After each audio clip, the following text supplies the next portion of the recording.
Alright, so this is going to be the VOD review between Dark Zero and Luminosity. So starting off with the bans, Luminosity bans out Capitao. So Capitao is one of those operators where you either are going to run him or you're going to ban him. And the reasoning is he's incredibly powerful due to his utility. He has the ability to firebolt people out of their positions, and due to the expanding firebolt, there are a large number of positions that can take out and negate for the defenders. And so if you ever want to really hard hold positions, you ban out Capitao. Then you also his smoke arrows combined with the fire arrows, it gives him just a huge amount of potential for the attacking team when it comes to their utility, because there's no counter to that. Normally, if you want to nade someone out of positions, you have to work with your team to take out any shield, well, not any shields, but take out any ADSs, make sure that you're not going to get shot from other positions, and it requires a lot more team coordination. However, with Capitao, it's a simple pull out your crossbow, peek in for half a second while you fire it, and then you go out. And most of the time, if someone's even if they're holding an angle, it's going to be hard for them to hit the shot on your head, and so you'll be able to burn or smoke anybody out.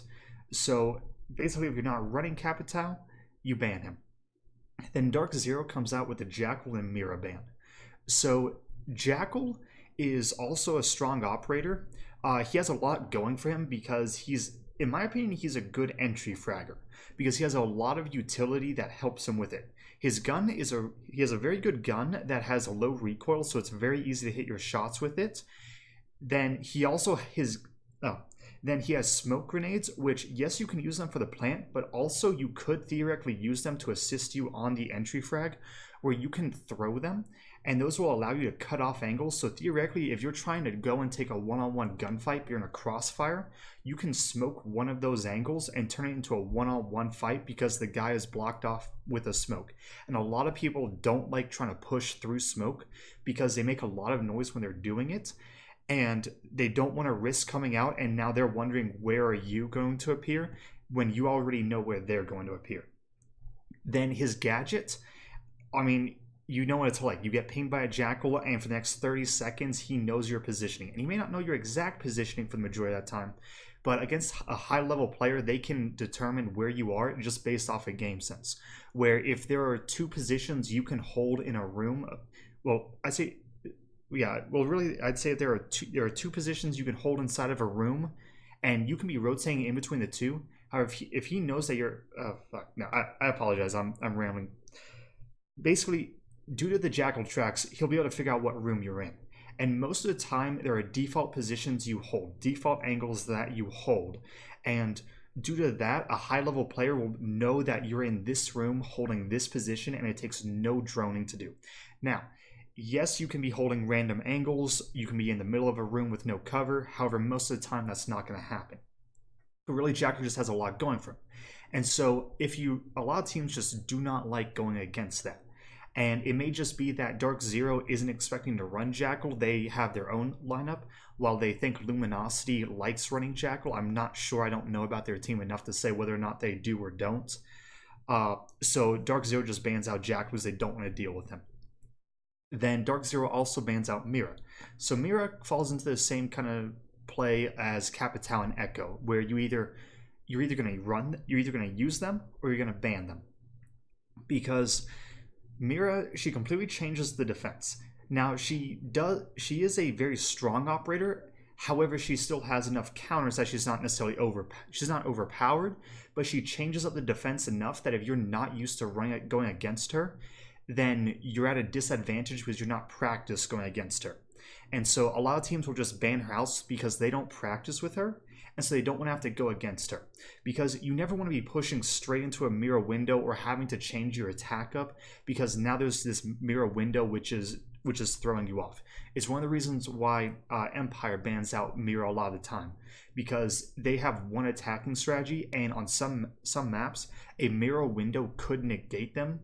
It could negate that attacking strategy because it applies enough pressure on maybe their entry fragger or maybe them trying to open up a wall or just something. So it really just comes down to Mira's banned because the team doesn't want to go against her and they're not expecting to use her. Then Luminosity bans out Valkyrie.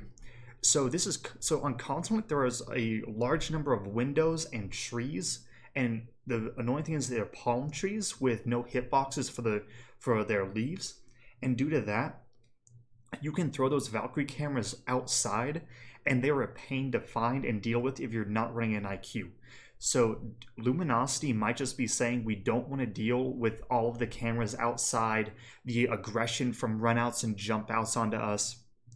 We want to be able to play the windows relatively safely, and where you're not having to worry about someone jumping out because they see an opening. And that really is it. Now, yes, Echo's in play, and Dark Zero might run him, and so that would require Luminosity to bring in IQ. However, I think the Valkyrie is mainly banned to allow Luminosity to get inside the building and not have to deal with a large amount of aggression, and it to be controlled and smart aggression based off of information gathered from the Valkyrie cameras. And so with that, those are the bans, and that's my thought process with why they're banned. Really just comes down to, I think I'd say 3 of them, the Capitao, Jackal, and Mira, are comfort bans, and then the Valkyrie is more of a map-specific ban. Yeah, no, but the thing, but the actual ban, but you know what I'm seeing here? I'm seeing Hyper on Twitch, and I am normally Now with that, Dark Zero is on the attack, Luminosity on the defense. Technically we're in a defensive-sided meta, however it's Consulate. It can go either way, in all honesty. Now, with that Dark Zero, they bring the Nomad. So there are a lot of runouts here, and there are a lot of not tight angles. There are a lot of corridors and doorways which you have to walk through, and due to that, Nomad is incredibly strong. For example, if you get a Nomad on this doorway, then if you're trying to plant right here, you now cannot go through the closet. You have to use the rotate hole. However, if somebody's holding an angle down here, then there's a good chance that you're not going to be able to stop this bomb planter. And so it's little things like that where Nomad is incredibly strong on Consulate. Then also on any of the runouts over on the doorway on the east side, that's a common runout that you can get a Nomad on. Also a Nomad on the window right down here to stop, because some people will jump out of the lobby window and then run around to kill anybody on the double window rappel here on the west side. And so that's another common spot for the Nomad. And now instead of having to bring 3 claymores or so in order to deal with all these runouts, you can just bring a Nomad, have her get 2 of them right off of spawn, and then go use a 3rd wherever you want. Now, these Nomads are going to be used in specific locations. I'm not sure exactly where. It changes between team to team based off of what aggression they're expecting. However, those are just some examples of where they are commonly placed. And really it just comes down to Dark Zero doesn't want to have to invest all of the claymores and things like that in order to make sure that they don't get run out on. Then Hot and Cold is on the Thermite. So you have 2 options really with Hard Breacher on this map between the Thermite and the Hibana. Now I say 2, I count Maverick as a Hard Breacher, even though he's kind of in between a Thatcher and a Thermite together, because he does kind of the same jobs of either, just not as well. But really I count Maverick as a Hard Breacher just because I find it easier to classify him as that, and he can do jobs when it comes to opening hatches, opening walls. So I classify him as that, and I say that there are 3 Hard Breachers in total. And so of the 3 available, there are 2 choices you really have between a Thermite and a Hibana here. It really depends on where you're attacking. If you don't know where you're attacking, you go Thermite. The reasoning for that is you're not sure if you're attacking Garage, and if you're trying to attack Garage, you need to be able to open up larger angles where you can sprint in through the Garage wall. Once you go through and the defense wins a defense on the basement, then you switch over to Hibana. The reason for this is Thermite is more of a safety pick, where you pick him in order to make sure that you can open up the wall, because that's one of the biggest issues with attacking with a Hibana onto the basement, where you can't open up the wall and establish the angles you need to, and it hurts you as an attacking team.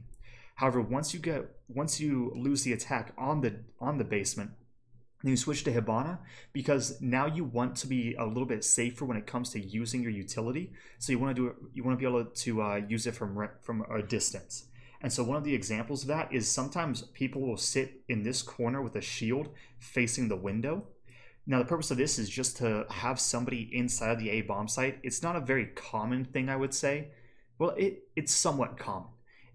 It's not a default hold due to you're trapped if you hold here. However, some teams do that, and so for Hibana, all you have to do is come over here once you take admin control, shoot out the bottom of this with a single Hibana pellet charge. You can now shoot anybody playing here combined with somebody on the windows. Now you can clear out the A bomb site, and the reason you use Hibana over Thermite is you can do it from cover. You're covered from this wall from the angles down the hallway. However, if you were a Thermite and you tried to walk up and put a Thermite charge on there, then you're really dumb and you're gonna die because of it, or you're gonna have to invest a smoke grenade right here. However, you don't want to be forced to invest a smoke canister for just trying to open up a wall when you never really needed to do that, and it's easier to just use a Hibana.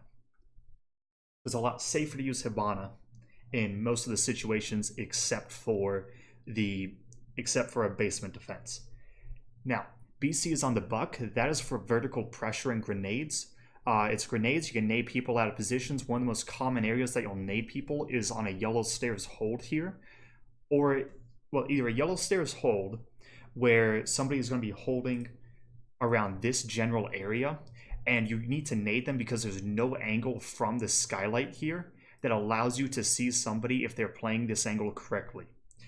So you need nades, you need to be able to burn any ADSs there, and so that's why you bring grenades. As well as with vertical pressure, you can apply a lot of pressure onto the basement because you can clear out the entirety of the garage site and force everybody back into kitchen due to how destructible the piano floor is. Then Hyper is on the Twitch. I think that's really just they're saying Hyper go kill stuff. Same with Nyx on Ash. Neither one of them you really bring for their utility at this point. You just say, yeah, go get kills. Hyper is one of the best fraggers in North America. I think that's one of the reasons why he was picked up by Dark Zero. And I think it's Hyper who has the most kills in a... I can't remember if it's Hyper or Rampy who had the most kills in a match in North America. I think that record was taken over by Shaiko, but Shaiko still lost that round. Lost that match, so that was amusing. But between those, really, I think it's really just Hyper saying, Hyper, go kill stuff. And you take Twitch, you have a really good gun, you have a drone, which you can drone stuff, and you can also react. You can get rid of anything that can really be a pain for you as an entry fragger, where Legion Mine, you can sometimes get rid of Mozzie drones, ADSs. You can get rid of some Maestro cams at times. It's a little rare to do that, just due to the Maestro cams normally being protected. As well as you can get rid of LM mines. So it really just gives a little bit more. It gives a little bit more usefulness to the Twitch when it comes to her drone, because once Hyper's inside the building, he's not going to be droning. He's going to be out there fragging. That's his job. So really the Twitch is just there. It's saying I'm not going to really be droning, so with my drone I may as well destroy a little bit of stuff before they're lost, and then I'm just going to go shoot stuff. And then Nyx, the Ashe is in play. I'm not sure why they chose Ashe over Zofia, maybe just a comfort pick.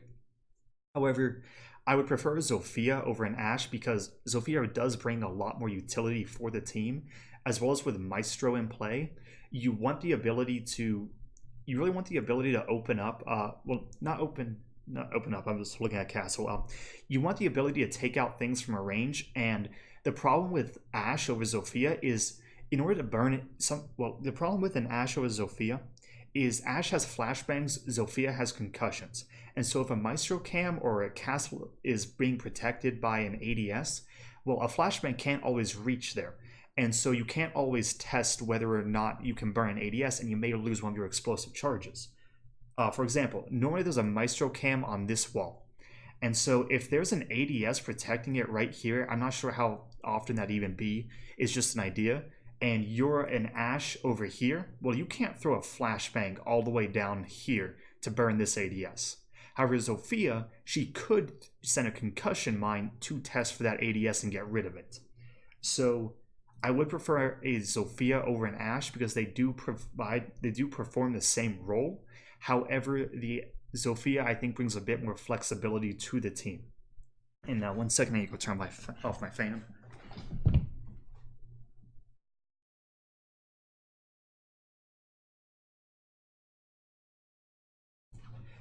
Alright, so now onto Luminosity, onto the defense. Thomas is on smoke.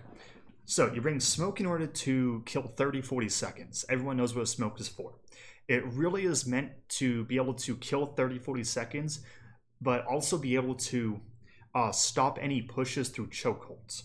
Where if you know that the enemy is trying to come swing into the B bomb site, well, throw a smoke canister under the windows, they're not coming in. They're not going to want to come in. They may be forced to, but when they do, they're at a massive disadvantage.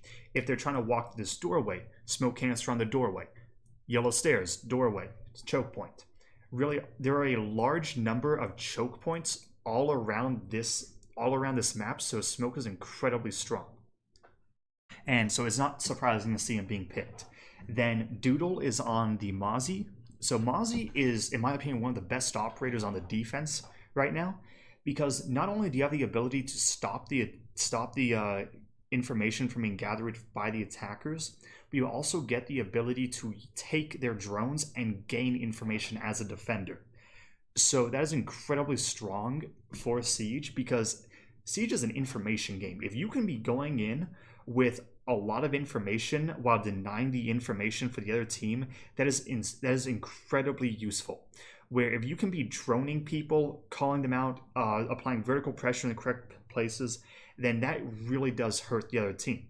And so if you're able to hold with information of where they're coming and hold crossfires, well, they have to push you and they're not sure, and they have 5 angles to check, and they're not sure which of the 5 you're at, that is very strong. Combined with he brings a nitro cell for vertical play. He then has a shotgun for any remodeling / late openings that he wants to do, where maybe you're roaming around the admin area. Maybe you're feeling pressured, but you killed your 45 seconds, minute of time that you wanted to. Okay, pop the soft hatch, drop down, you're good to go. And so it gives you a lot of flexibility with Mozzie. He's a very strong operator just due to that flexibility. Then Rexon is on the Jaeger. So if you want to be able to hard hold positions, you need ADSs.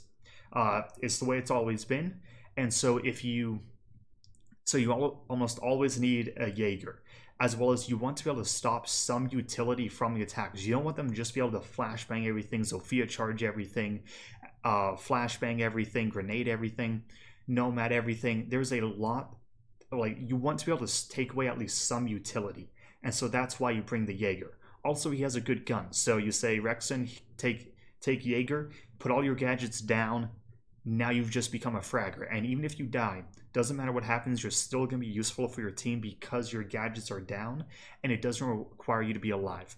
If Maestro goes down, then if the cameras aren't positioned properly, then he's not going to be too useful. If Mozzie goes down, he doesn't have his drones positioned, not useful. If Smoke gets killed, not useful after death. Really, right now, Castle and Jaeger are the only 2 really useful ones, with Maestro being a possibility. However, really only Jaeger and Castle are even if you die, you've done your job. Even though your job may be to go frag, but that's a discussion for another time. And now, onto the setup. So, wall gets opened here. Purpose of this wall getting opened is it establishes a long angle from the bathroom through the wall to the doorway. Very strong angle, because normally you reinforce both of these walls. You can now not get shot from the window. They don't want to rappel in through the window because you can swing that very easily, and it's not a fun thing to do. Then, then this reinforcement right here. Well, actually, no, I'm going to wait and see all the reinforcements that go down. The guys who are just getting the kills. They're making it happen.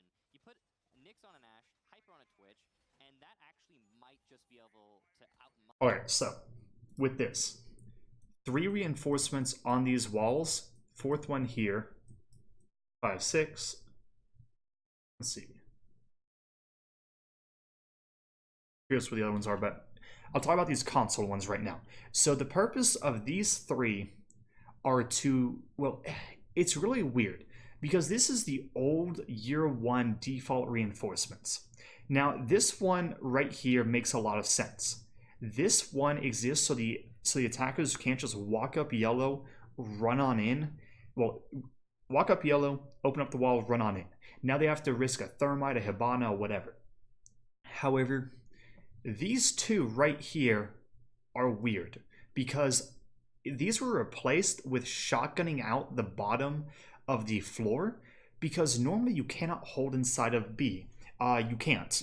It's just you can't play effectively just because you can get naded out pretty easily. There are a lot of angles that can be established, and so it's really just a pain to hold inside of B. And if you are holding inside of B, then you're always going to have trouble because you never really have a safe place to sit. There's always a way to shoot you.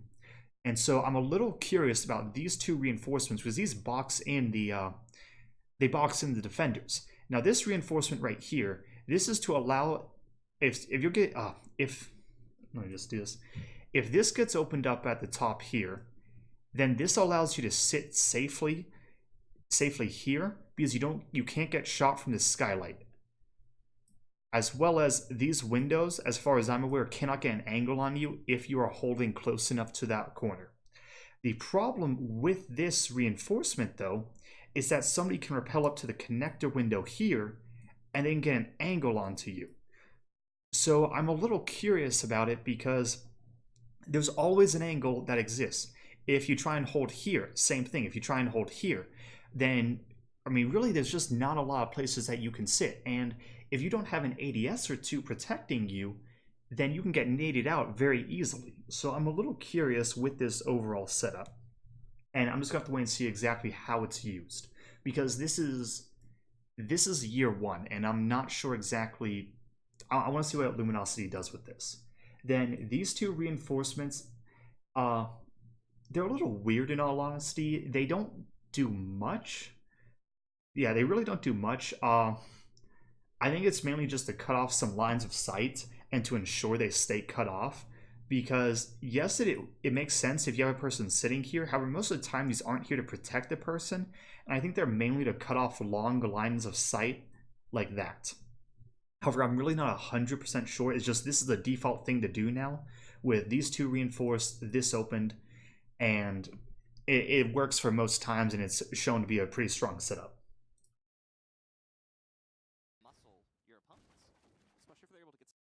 Then let's see, Maestro Cam inside of A in order to tell you if something's going on in A. Good control right from the start.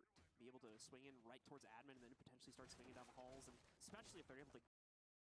Hyena reinforces this wall right here. Purpose of this is to cut off a longer angle from printer onto the wall. It forces the attackers to actually enter the hallway, and at that point they're a little bit more exposed and they don't have as long of an angle.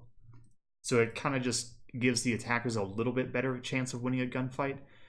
The defenders a little bit better chance. However, it's really not too it's not too important. It's not like a default reinforcement that you need. Players from Luminosity to take duels against them, which is a possibility knowing Luminosity's playstyle.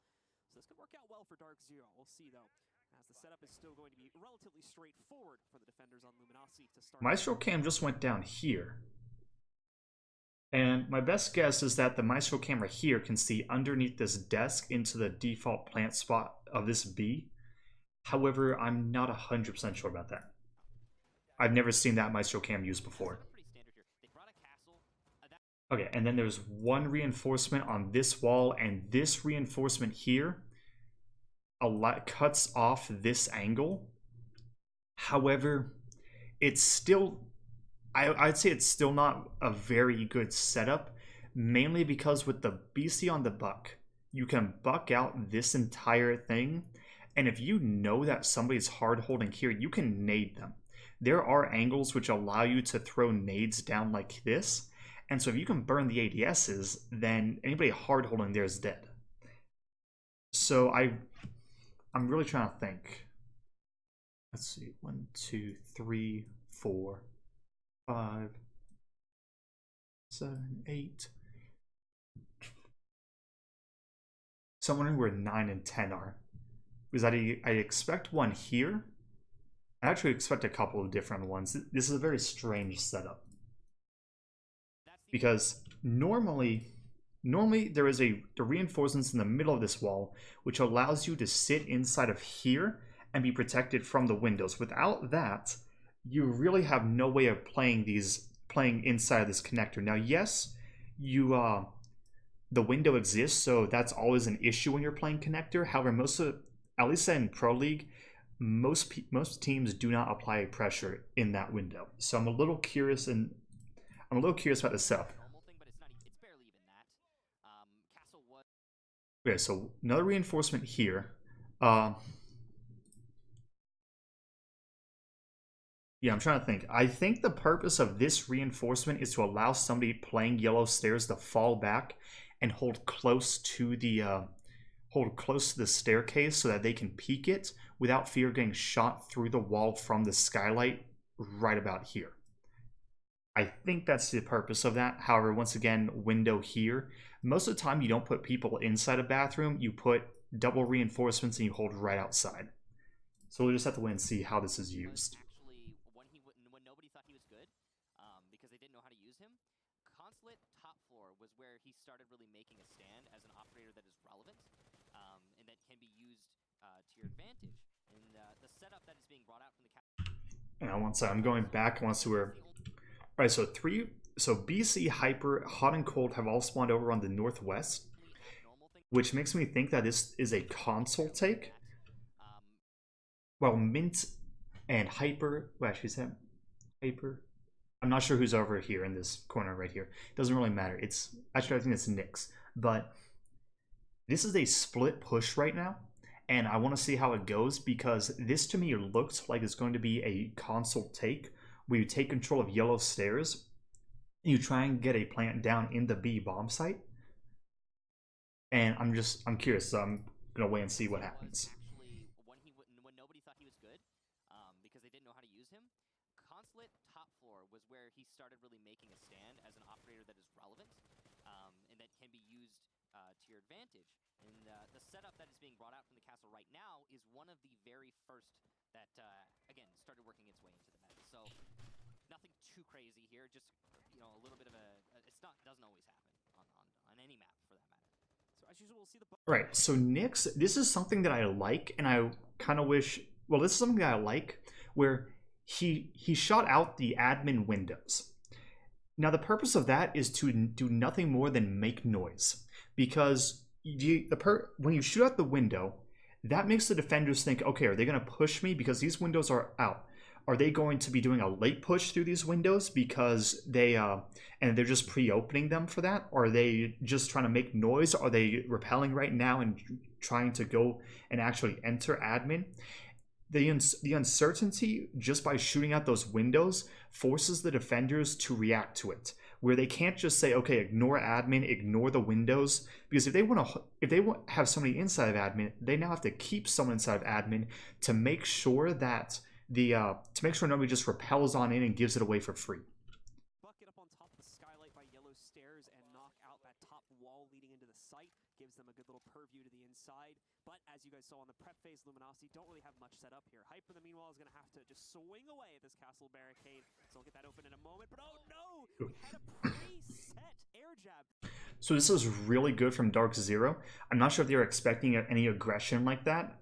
Luminosity is an aggressive team.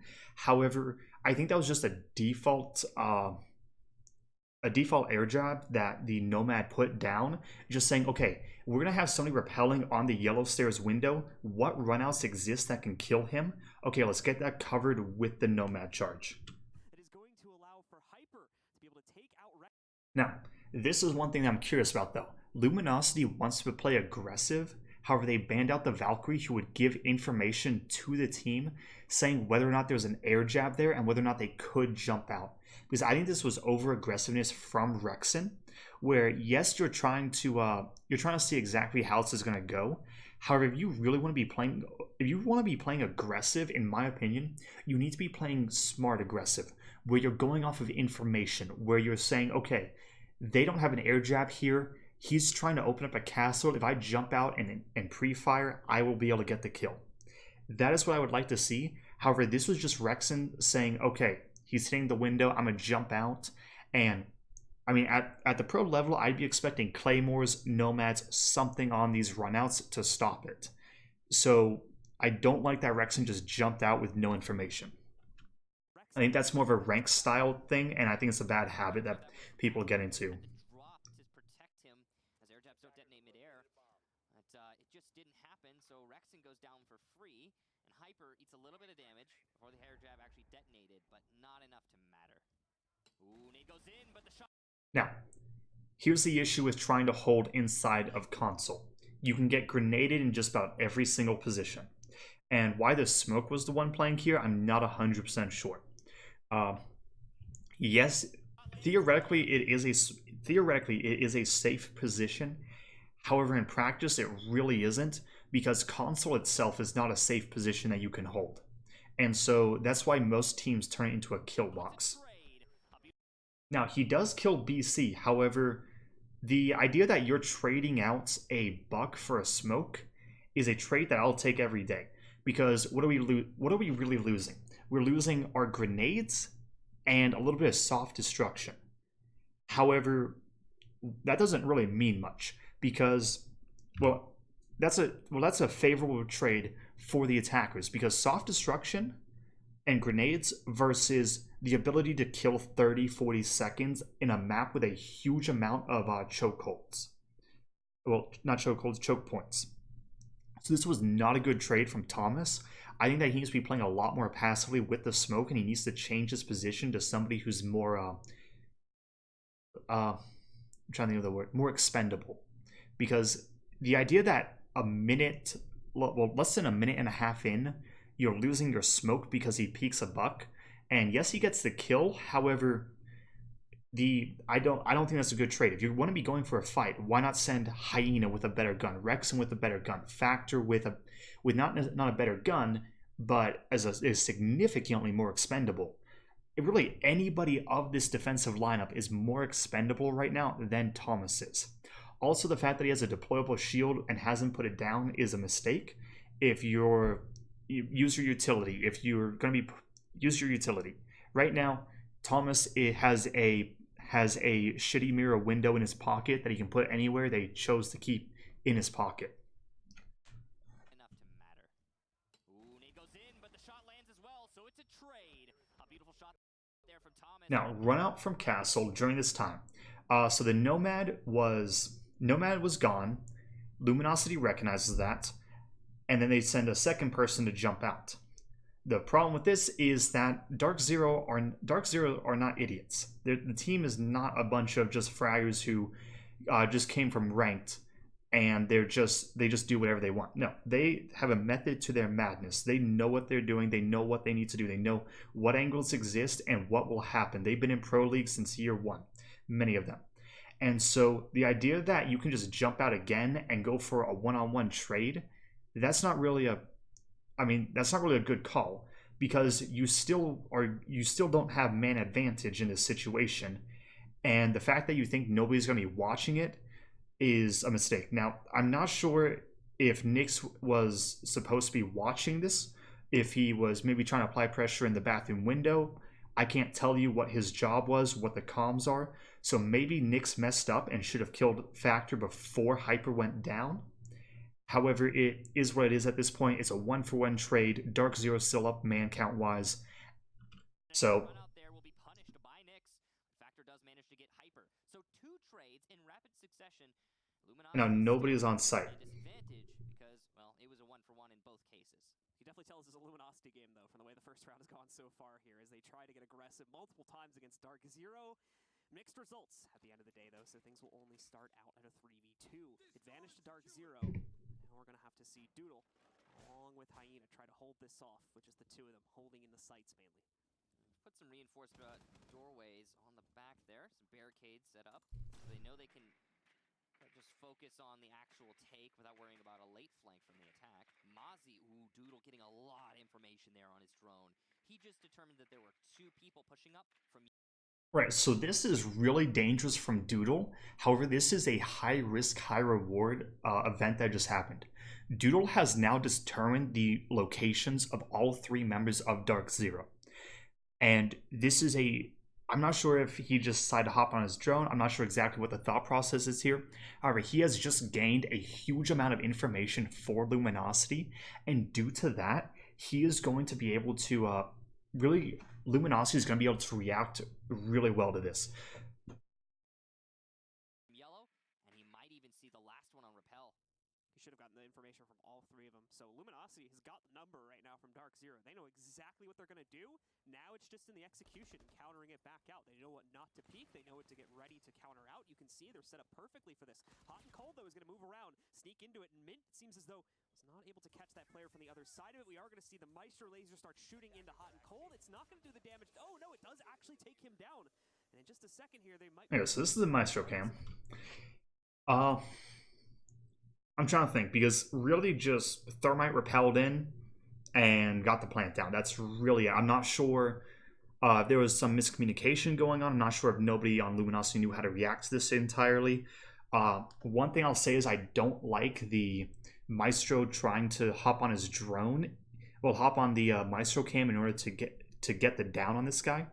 Because you, as far as I'm aware, you will not be able to down somebody. Actually, I'm trying to remember. You know, I can't actually remember, so I'm not going to say anything. I can't remember if it's... I know during 4 seconds you cannot down somebody with the Maestro cam. However, at 7 seconds, I'm not sure, so I won't say anything. Get behind cover in time. Yes, he does get behind the wall, so they won't get the finish off, but it does still end up getting confirmed by... Duel gets hot and cold, so... that's the Thermite that was downed. Now down. The clock is ticking against Luminosity's favor. They need to get onto this soon, and those post plants for Dark Zero are going to be oh so strong. I don't know if Luminosity has a real way to fight back against this. Hina gonna have to do some serious work as he retakes into yellow. Doodle gets his 2nd kill there onto Mint. Now it's all on Nyx, who takes out Hyena. The run out comes from the Mozzie, but the air jab denies it, and the Claymore finishes him off.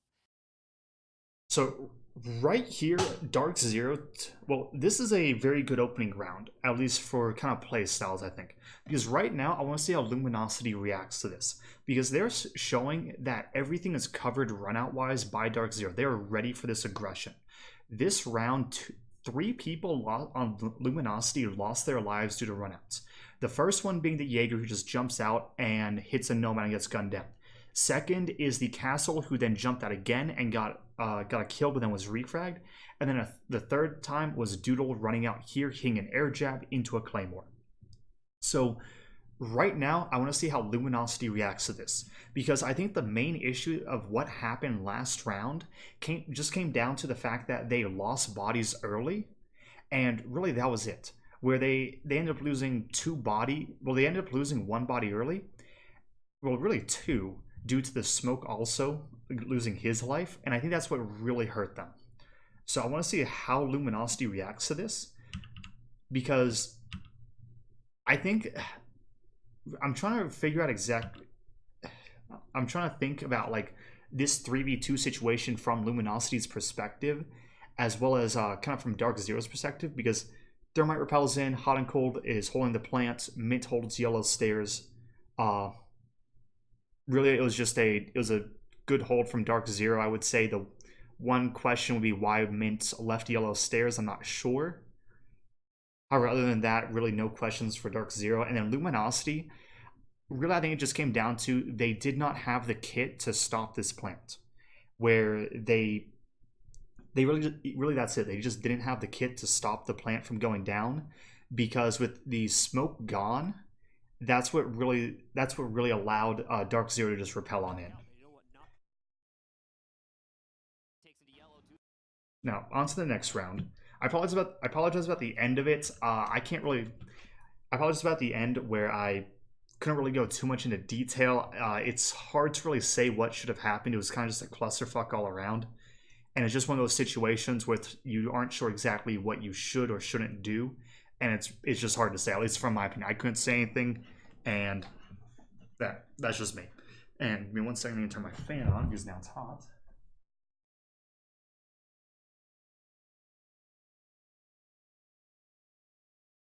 Alright, so now on to the next round. BC has switched off of the Buck and is now on Sledge. I'm not sure why this is. BC is known for being a Buck player, as well as Dark Zero has no idea where Luminosity is going to go, because they can go anywhere they want to. So yes, the Sledge can be great if you're trying to apply vertical pressure. However, if you are trying to... you saw that BC got the kill through that yellow wall that was reinforced from Skylight with his grenade. The only reason he was able to do that was because he was able to buck out the wall using the skeleton key. Sledge cannot do that. Now, well, actually, yes, technically he can. He can rappel down yellow and then sledge open the wall. However, BC is not dumb enough to do that. So that's not going to happen. So I'm a little curious as to why BC switched over to Sledge rather than remain on the Buck. Actually, hold up. Let me check the 6th picks because that could tell you.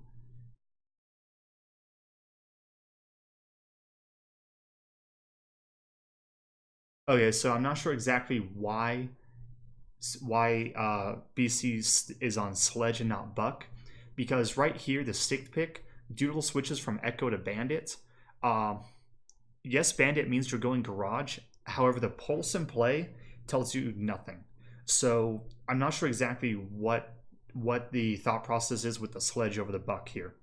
I think it's a bit of a mistake in all honesty, because Pulse you can bring anywhere. You can bring him on Basement, you can bring him on Split, you can bring him on you can bring him on every site actually for Consulate, because there's so much ways that you can kill someone vertically using a nitro cell that the Pulse tells you absolutely nothing about where they're going, and the other three members are the exact same with the Smoke Jaeger Maestro. So I'm not sure about this. Now maybe Dark Zero knows that Pulse is only run on the basement defense, so they don't need to bring the Buck. However, other than that, I'm not sure, as I still think Buck is better for vertical pressure due to how quickly you can establish vertical pressure, where Sledge instead has to take time hitting open and resetting his hammer. Now with that, Basement Hold comes out from Luminosity. Dark Zero, same lineup minus the Buck. Luminosity, Thomas is on the Smoke, Doodle is on the Bandit, and I think that's a little bit due to there being no Thatcher in play, so he's going to try and keep his Bandit batteries alive. The one thing is that Hyper's on Twitch, so these Bandit batteries shouldn't be able to stay alive, and you also cannot Bandit trick effectively on this wall, because you have so many threats that you can get shot from. One is these stairs. Somebody can swing the stairs from either the doorway or down the stairs, so you can't apply pressure there. Next issue is the entire floor above you is destructible, so I don't think that Doodle's going to be able to successfully Bandit trick.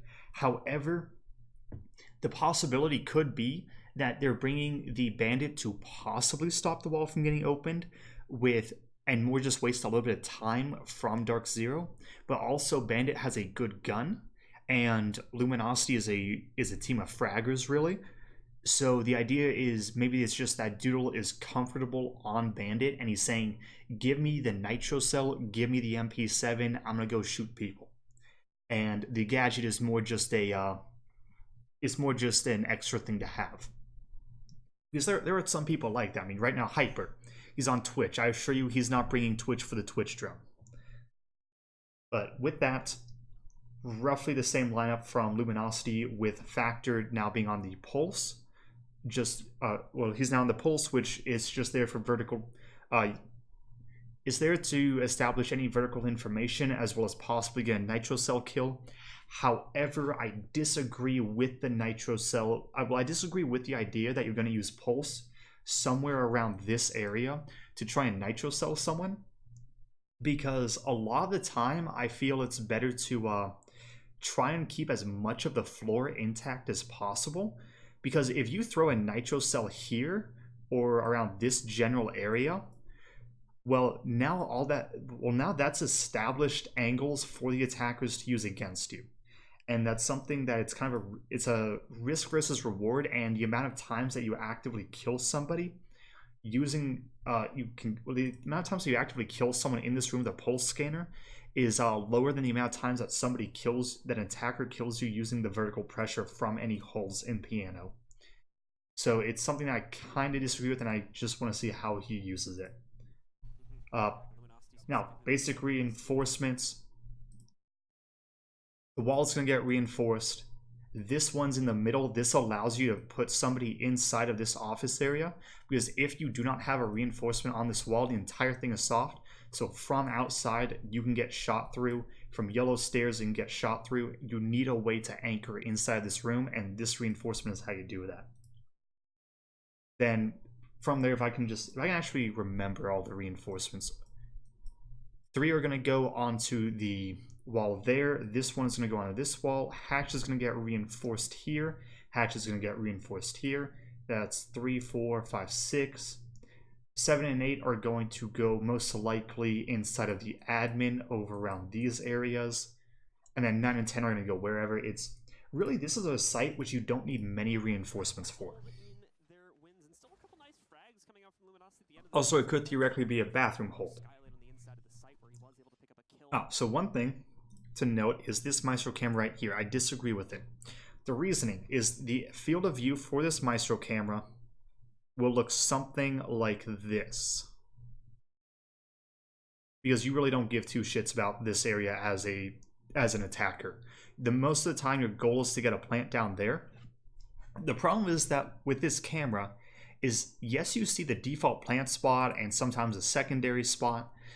However, the issue with that is, why not put it right over here on the floor where you can see not just the default plant spot, but all the way down to the you can see all throughout the you can literally see all the way down to this car over here. So why it's located here instead of here, I'm not sure, because I think that this is a very strong position for a Maestro camera. Onto the player that chucked nade onto him before ending up going down, but just not enough to leverage the round win. And also, it definitely seems like Dark Zero kind of had the read as to the rotate hole. Luminosity was going to play that defense, knew their run out points, and had them trapped. So you can kind of give credit to the prep team there on Dark Zero for giving them all the information they need to make that round a success. It's one of the differences here between an org that can give a team support like that. Yeah. Luminosity playing their typical, hyper-aggressive self. They're getting... Okay, so there is a bathroom hold coming out from Luminosity, and that's where the rest of the reinforcements went. Would have loved if they showed me that during the prep phase, but okay. It seems like the overarching philosophy behind Dark Zero's play in this match is going to be prepare for that over-aggression, and when it comes, punish it. Right now, they've done a great job of being able to do that, and most importantly, catch those runouts when they happen. Right, so split push coming out from Dark Zero, where if you look, you have Nyx, Mint, and Hyper pushing admin, while BC is pushing console. So the idea with this is the combined firepower between Hyper, Nyx, and Mint. Sorry about that. The combined firepower between Hyper, Nyx, and Mint is that they will be able to take control of admin and push any roamers on the top floor out, while also holding their flank and holding any runouts due to the Nomad charges. And then BC, he's over here by himself on the console windows, because his job isn't to push in, it is to hold this doorway, because this doorway gives you access to anybody rotating up or down yellow stairs, anybody coming out of projector, and really anybody getting pushed out by Hyper, Nyx, and Mint. That's when they happen, and pick up at least 1-for-1 exchanges, even if the runout itself is going to be successful. Drone work to start things out, though, for Dark Zero's. BC just going to clear out the upstairs floor here. Looks like some members of the team have already actually started to push in through admin here, or have position just outside of it. Here. Looks like some members of the now, I like this droning from BC, because he's not trying to drone the entire top floor for his team. He's trying to just drone his relative area to get an understanding of what he's going against. if you look inside of console, he droned out the hatch. He now knows that the hatch is opened, so there's a possibility there's somebody upstairs. He then drones out the connector, seeing if anybody's there that he can go for a fight on. Then he drones a little bit of the, I think it's like meeting room or something is what it's technically called. I call it projector, but it doesn't matter. However, then the moment that he goes a little bit too far, he gets his drone back and goes for bathroom. So he's never overextending his drone, leaving himself open. And now Hot and Cold here is on the run out, is on flank watch for the run out, where you have the piano windows here. They have that double one which everybody loves spawn killing from. Well, right now he's watching for anybody running out. The one thing is that why he wouldn't just bring a claymore instead of the flashbangs, I don't know, but it could just be that Hot and Cold wants to go fragmite, he wants to burn ADSs, he wants to do something like that. I don't know. It could just. I think that it'd be better if Hot and Cold brought a claymore here, where he'd be able to claymore the window runouts and then be able to watch the yellow stairs run out. Because right here, if a roamer is quick enough, well, not necessarily quick enough, but explosive enough, where they impact the yellow stairs door and just run out, then there's a chance that Hot and Cold won't be able to change his crosshair quick enough and react to that door getting opened before either he or BC is gunned down. So that's something I kind of wish would happen. Now, admin control taken by Nyx. This is the Visa camera right here, so it's either sledged, breaching charge, just shot to the floor.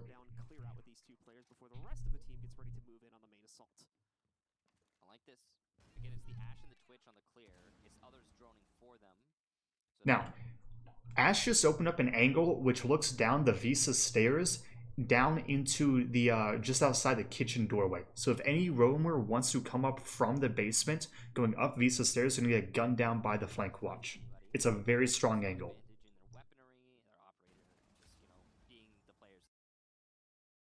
Then Doodle gets a nitro cell onto Hyper. I have no idea.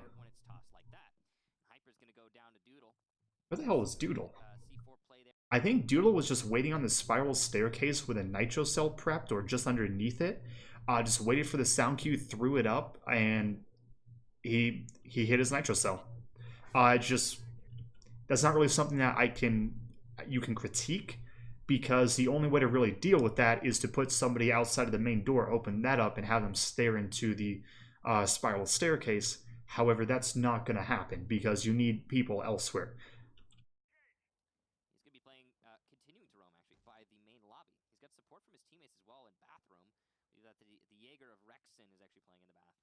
Now, Mint has entered over by Visa.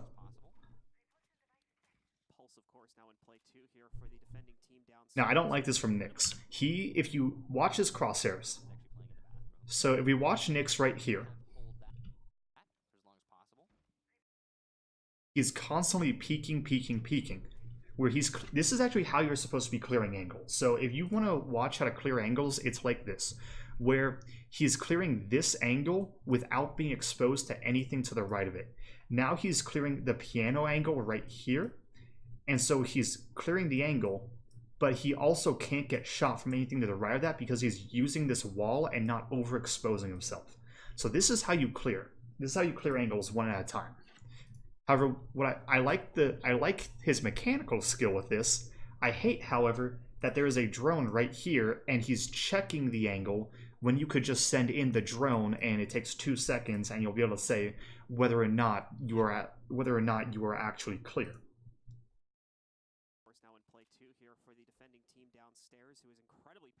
This is also really good from Nyx. So he enters into piano and then changes his head level so it's up higher than normal, which means if anybody comes to take the gunfight on him, they're going to be aiming at highest his chest level because they think that's the head level. And then if they're aiming at if the person coming in is aiming at chest level, it's actually going to be around Nyx's knees/thighs. So now I don't like that he just... Oh yeah, I don't like this. So Nyx gave up piano control to open up the bathroom wall, The problem with doing this is now the Doodle, if he wanted to, he could... Actually, hold on. Let me check what the other two members are doing. No, okay, so this is actually good teamwork and good coordination from Dark Zero. Because the bathroom wall is reinforced, so they don't have to worry about Doodle running out of there. And so BC is covering the doorway for if Bandit wants to rotate into the piano, while Nyx can now deal with the bathroom and can open up this new angle because the old one's being covered. The two things about this, however, is one, I'm hoping somebody is covering yellow stairs for the flank for Nyx, because Luminosity is a very aggressive team, so the idea that they'll send somebody up to flank him wouldn't surprise me.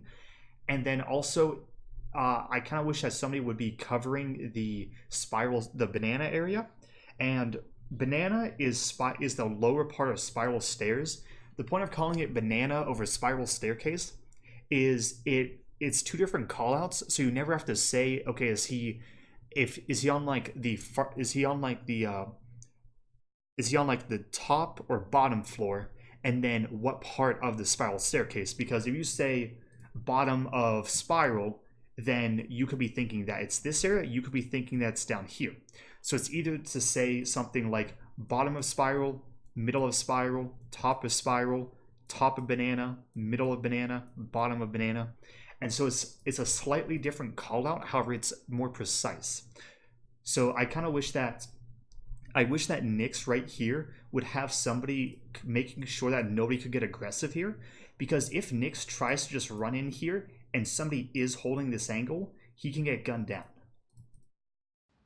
So more than likely, Luminosity have good intel as to where the general attack is going to come from. That doesn't mean they can stop it. As they now Rexon drops down, gives it up. But still could not pick up a lot of the kills when necessary. Dark Zero, though, starting to play around with some of the players in basement. They've got the hatches open. Now 1 second, I need to go to the bathroom.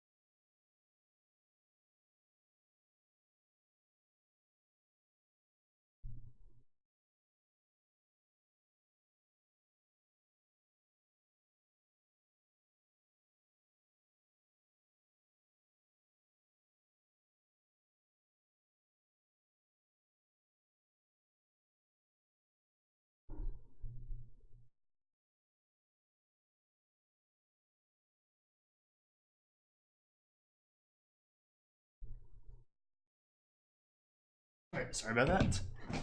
I am now back. And move my mouse so you guys can see if you just try to skip forwards or something, I don't know. So with that, we start again. Take a few duels, but nothing to actually push them into the site just yet here, with a little under a minute remaining now, as they're still trying to get the garage door open. That's not being made. I'm not sure why the grenade just went off there. Possibly a fat finger. Possibly could have been BC throws the grenade, then sledges the floor. And if you do it correctly, the grenade will drop down, and it'll then detonate when it hits the ground. The idea is that instead of opening up the floor, allowing the defenders to react and run away, you open up the floor, and the amount of time it takes the defenders to react and turn away, a grenade has fallen and killed them. I've only seen it done successfully once, and I think it was a Buck, not a Sledge, who did it, and it was on, I think it was Chalet, and I think it was possibly someone on Norarengo, but I'm not sure. It's so easy. I really like what I'm Now, seeing. Bandit batteries go. They got the advantage early, and now they are playing passive. You could have seen Rexon take a fight there, but he decided to fall back, and that was certainly the right call. 45 seconds. Dark Zero are doing their best to regain at least manpower equilibrium or get the man advantage if possible, but it's just not happening so far because Luminosity are not presenting any opportunity. So this is where the strength of vertical pressure comes out for attacking the garage site. Doodle right there was reacting to BC sledging above him, while Hot and Cold then looked for the angle and managed to find it onto Doodle. It just came down to, I think it was a bad call. Well, not necessarily a bad call from Doodle. He noticed that there wasn't vertical pressure, so he thought he could hold behind the white van. Then the vertical pressure comes out. He slightly exposes himself. It's a bit of a misplay, and he gets punished for it. Doodle presents his opportunity to Hot and Cold, and Dark Zero make a nice round even count 4-4. Now, this is why I prefer Buck over Sledge. At 30 seconds, you don't want to have to wait as long as it normally takes for a Sledge to sledge all the angles open, while Buck can do everything in a quarter of the time. You see in the meanwhile, trying to spam in against the wall there. He's a little bit off the mark. In fact, oh, there'll be a peek. So Rexon peeks that, and that is he got the kill. Great job on that. However, I think this was a dumb peek. I don't think he had any reason to peek that in that situation. You have a Maestro in play who can give any call out. Well, here's the thing. You have a dead person who can be on Maestro cams giving call outs. You have a smoke in play at 13 seconds left, and I don't think he's used all of his smoke canisters. He either just sent out the last one or is about to send out the last one. So unless he timed it correctly. You then should have a pulse with a nitro cell. So right now, Rexon's goal should be to make sure that any late flanker doesn't come in and just kill his team. At least that's what I think he should do. While he should then allow the other 3 members to deal with the push, because that's where the main threat's going to come from. However, you do need to make sure that nobody's pushing you from behind. So I think that Rexon got a little bit too aggressive here. This was a good kill though, and by establishing control of pipes and taking away vertical pressure, that's huge. However, I also think that's one of the issues with Luminosity, where yes, this makes plays, but this also loses rounds and loses maps. Where the first round, Luminosity could have won it if they did not just jump out of everything. And so that aggression can pay off, but it can also punish them. It's one of the reasons I think Latin America is a relatively weak region, combined with some of the APAC teams, where they rely on aggression and almost dumb plays, in my opinion, the way that I see them, in order to get rounds, rather than having the better strategy, having the better execution. And so it's something that Rexon, he made a play here, but I disagree with it. From Rexon in the hole that BC made, and it'll take him out from it. Rexon will push. 10 seconds, Hon Cold is trying to get a plant down, walks in, Rexon got vertical pressure gone, and now managed to get 2 kills from it. But here comes the late push. Then Nyx walks into a crossfire, and it's over. So I'd say it's a good hold from. Well, actually, no, I'm trying to think, because it was more of a okay, so this round came down to Dark Zero losing out on time. That's really the big thing. If they didn't lose out on time, they would have most likely won this round. However, they had to just run in and push, and due to that, they lost. Now, the one thing that I would say is that this really just came down to Hyper getting killed early and there being no trade, because that required Dark Zero to waste more time doing their roam clear due to having to get everyone else in their positions, and they lost because of it. However, I also think that this isn't very good from Luminosity, because they won based off of time, and that time came from getting an early pick that wasn't traded. Not necessarily having a better strategy, because the strategy here was to turtle up. However, that doesn't work when you have when it's a 5v5 4v4. And so I really think that it just came down to Luminosity. They won based off of being able to get the initial kill and force Dark Zero to spend more time than they wanted to.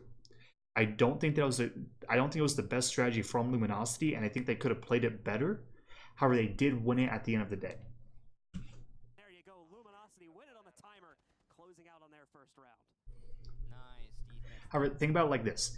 Imagine if Rexon peaked with the Jaeger there and lost the fight onto the sledge. That would have taken away 2 kills from the defenders, and that would have most likely turned it into Dark Zero's favor. Working out for them. However, at the end of the day, Luminosity, they win the round. Now, Dark Zero, they have switched They have switched off of the Thermite and onto the IQ, which I find a little curious. So Luminosity will run Echo, at least from what I can remember. Now they're not running Echo, and you know, actually, I'm gonna look at the 6 picks because I very rarely look at these because it's mind games. It's all mind games here, and I think that it's a little bit. I don't think there's really a use for it if you're coming here to learn more about Pro League, more about the game, and try and get better on the theoretical side. And so the 6 picks, you don't have that in ranked, unranked, casual. You don't have it. And so I don't think going over the mind games associated with it is too useful. However, so that's why I don't go into it. However, I just wanted to check and see. They're switching off of Castle to somebody, and so C4 leading into delay tactics, leading into weighted. a little curious about it. I'm not sure entirely why the IQ is in play. Maybe they're just risking it being an Echo. Maybe they just want to bring an extra Claymore if Hot and Cold brings Claymores. I don't know. Maybe they're just saying that they're doing console takes, and for console takes, you do not need a hard breacher. Now, with that, Hot and Cold is on the IQ. Normally, you run IQ in order to deal with the Echo and Valkyrie. However, with neither of those two in play, she's not going to see too much use. However, she does have a good gun, so it's not the end of the world.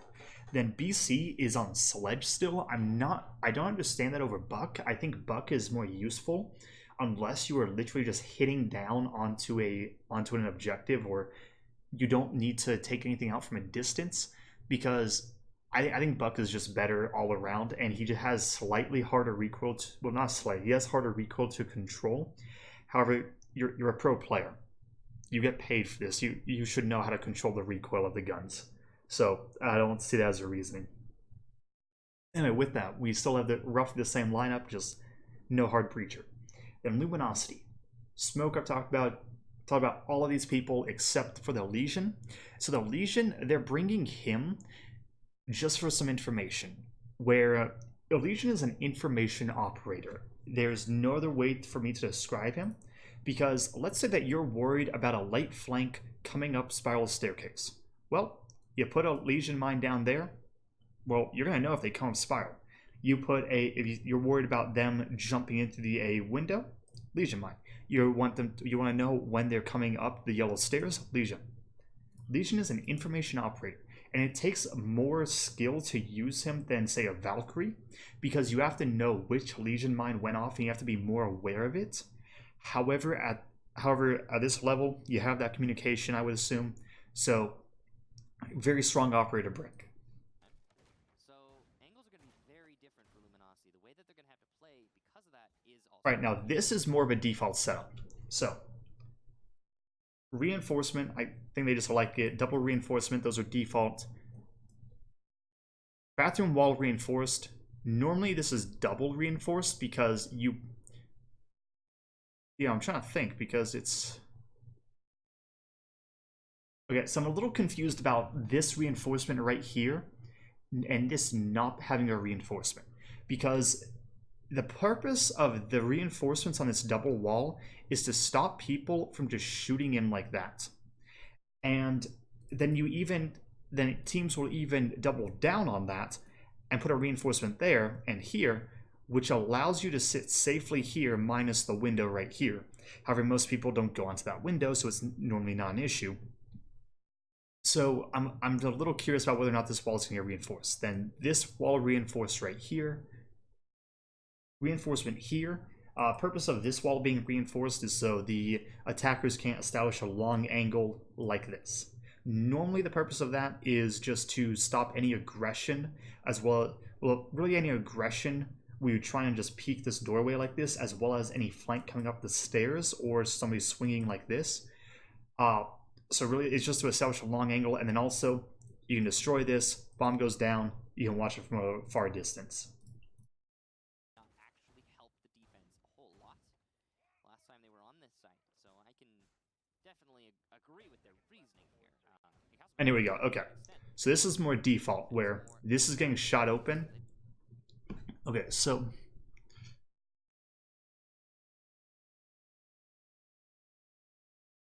it's still, this reinforcement is a little strange. I almost feel like they're using it to protect the Maestro camera, as weird as that sounds, because you can't sit inside of console. So this reinforcement isn't protecting a body. So I'm a little, it's a little confusing. And then also, Maestro cam goes down there. If you come over to this, aim like this or so, you can get an Ash charge close enough, you'll probably destroy the Maestro cam. So I find this reinforcement very confusing. They didn't have enough angles to deny the B site take. Now, the main problem for Luminosity last time they were here is that they went for a lot of runouts, and they were punished for every single one of them. Right, so now Dark Zero has changed up their attack. They have positioned themselves to do an admin take with 4, if not actually 5 of them, all spawning over by admin. Windows get open. The reason you should open the windows as well, rather than go up and hit them, is one, when you hit something, you're in a lot more dangerous of a position due to somebody just playing close with a shotgun, possibly your head just sticking out and you getting domed whenever you try and hit them open, as well as if there are 2 windows and you hit one of them open, they kind of know which window you're at. If you shoot open both, is it right window, left window? Are they peeking top, bottom, middle? Are they peeking from the right side, left side? That doubles the angles that they gotta deal with, and that leads to the paranoia of any defenders inside of admin. So, we're gonna have to see if Luminosity have a different mindset for this top 4 defense, less runouts maybe. But the big thing is that early pick, that top 4 defense, less runouts. I just want to check something. Okay, yeah. But the big thing is that early pick, that first pick, whichever team it goes to. Nick's just checking default positions. Maybe we'll see some divergent from that. Hold on, I want to see. Is that early pick, that first pick, whichever team it goes to, that so far has been. One mistake coming out from Nick's is droning. He did a decent job for most of this. The one problem that issue I think he had is possibly, most likely not, there could be somebody jumped up on his table that he could miss. Now, I don't think that they can get shot from the window here. They possibly could, and maybe Hyper knew that and checked the angle already, but I don't think he could. So I wish that Nyx droned a little bit more intently here. Yes, it's rare to have somebody at a high level actually play there. However, it's a possibility. And if there's a possibility of it, you check it so that you don't lose rounds, because suddenly you lose one of your best fraggers and you now have to spend an extra 30 seconds clearing out admin. That so far has been the victor. So maybe we'll see some divergence from that, but it's not seeming very likely. Well, Hyper already moving into admin, starting to push through here for DZ now. They're going to swing through and start taking control in a very similar fashion to what they did back on round number 1. Nyx will be joining Hyper in just a second, so there you go. The team will start to. Okay, so here's Mint. And now I'm curious what he's moving to. Possibly he was just checking below to make sure nobody got nitro celled. However, I'm not sure. It's actually looking like the large majority of them are just going to go in from admin side and try to push from there right now, because they don't have anywhere near the yellow stairs presence that they had. As well as by putting a person on that window, it doesn't stop a possible run out from this door, but it highly reduces the chance of it. But they also executed very late in the previous rounds. There's still a lot more room for DZ to change up this hit. And I want to see his utility. Okay, so he still has 3 air jabs. I kind of wish he used to put his air jab somewhere, just because there's a common run out through that door, and there are other common runouts as well. However, I think that it'd be better just to use the utility, have it not be useful, and instead of it not being used at all, and there's a possibility of it happening. I like putting down claymores in areas that have a medium to low chance of people actually jumping. Actually, no. I put them down wherever I think I'm gonna get shot from, and that I don't want to deal with. The point of the claymore isn't actually to get a kill, is just to give me peace of mind in order to make sure nobody jumps out. Because during the time that Mint was rotating around and BC was on his drone, there is a small chance, small as it is, that somebody could use that timing and do a run out on him. If there was a Nomad down, BC could get the kill. If there wasn't, then BC, good chance he dies, and good chance the Roamer gets away. And not just a Claymore, but a Nomad. Actually, I'm not sure if I said Claymore or Nomad, but Nomad. Strategy outright from Dark Zero. They were going for a CEO take last time. Now they're going for an admin take, which are those are the two basic options that you have on the top floor. And so it's a little bit of an exploration here for Dark Zero. It could work for them. This could be what causes them to lose. It really depends on how. I'm not sure why Hyper is droning. He's droning below, well, at least below the bomb site on the ground floor. And that to me seems strange because it's Twitch. If you're trying to establish a flank drone, use a flank drone that can't tase people or destroy gadgets. And if you, and if you're worried about a flank, well, here, if I show you this, basically, this is the top-down view. You have the staircase located right here, and it's the double staircase, and you have like this wall right here separating them. Nyx is right here. Well, why not put an air jab down right about here or possibly here so that the moment that somebody comes around swinging, you get a sound cue. Rather than trying to establish a flank drone or just drone something out. Because you put down a Nomad charge and now you can go do something else because the Nomad takes the place of you droning. Because by droning, you're not using your gun. Luminosity, of course. That's how it always goes. Nyx is trying to pressure into the B bomb site. Gas canisters start to come out from. Now, I wish that there was. I also kind of wish that there was. These windows had more pressure on them right now, as well as they had a Nomad or a Claymore on them, because I love when people jump out of there because I always Nomad and Claymore it. Playing inside of A, pardon me. And this is Luminosity. They're going to do. This is Luminosity. They're going to run out of everything. Then Thomas goes down. That's the smoke. Killed by the IQ. Hot and Cold has dispatched Thomas. That's huge.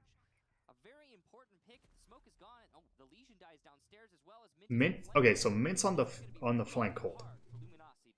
However, I still find it strange that you put a body on a flank hold if you have access to a Nomad. Because Dark Zero now have sight control. Doodle doing his best. Doodle gets Mint. Okay, I need to go back and try and figure out. So Doodle's on the roam. He used the preaching. He used his nitro cell somewhere. I'm not sure where. I kind of disagree with that. If you're going to use a nitro cell, save it for the plant because right now he's the only one with a nitro cell, and the chances of him using it are, well, the chances of. Well, okay, here's the thing. If he tries to use the nitro cell, probably someone from Dark Zero is going to contest him.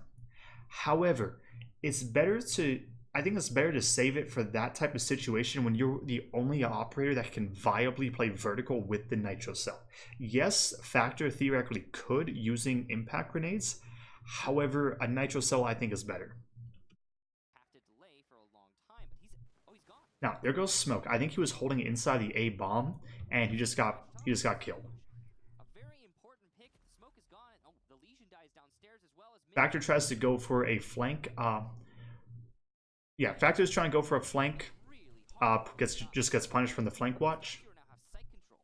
Doodle doing his best to regain some semblance of control in this round for Luminosity, but he's already used a C4, so he can't even deny from below.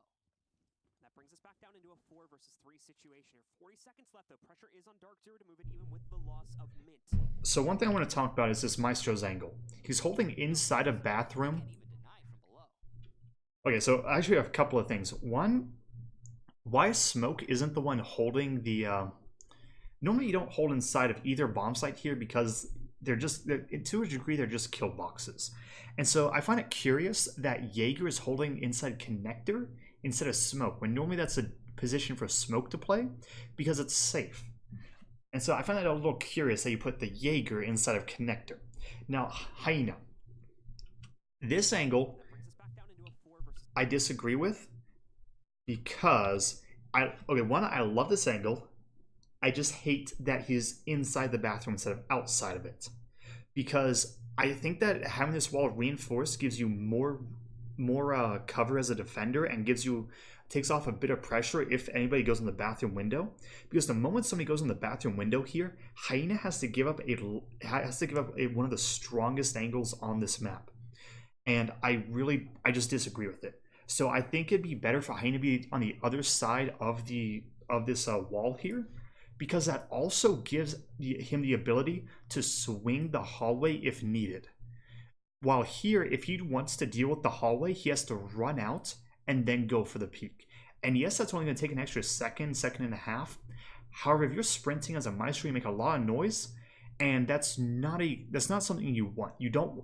If you're having to react to something, you want to react as quickly as possible, and half a second is much quicker than a second and a half.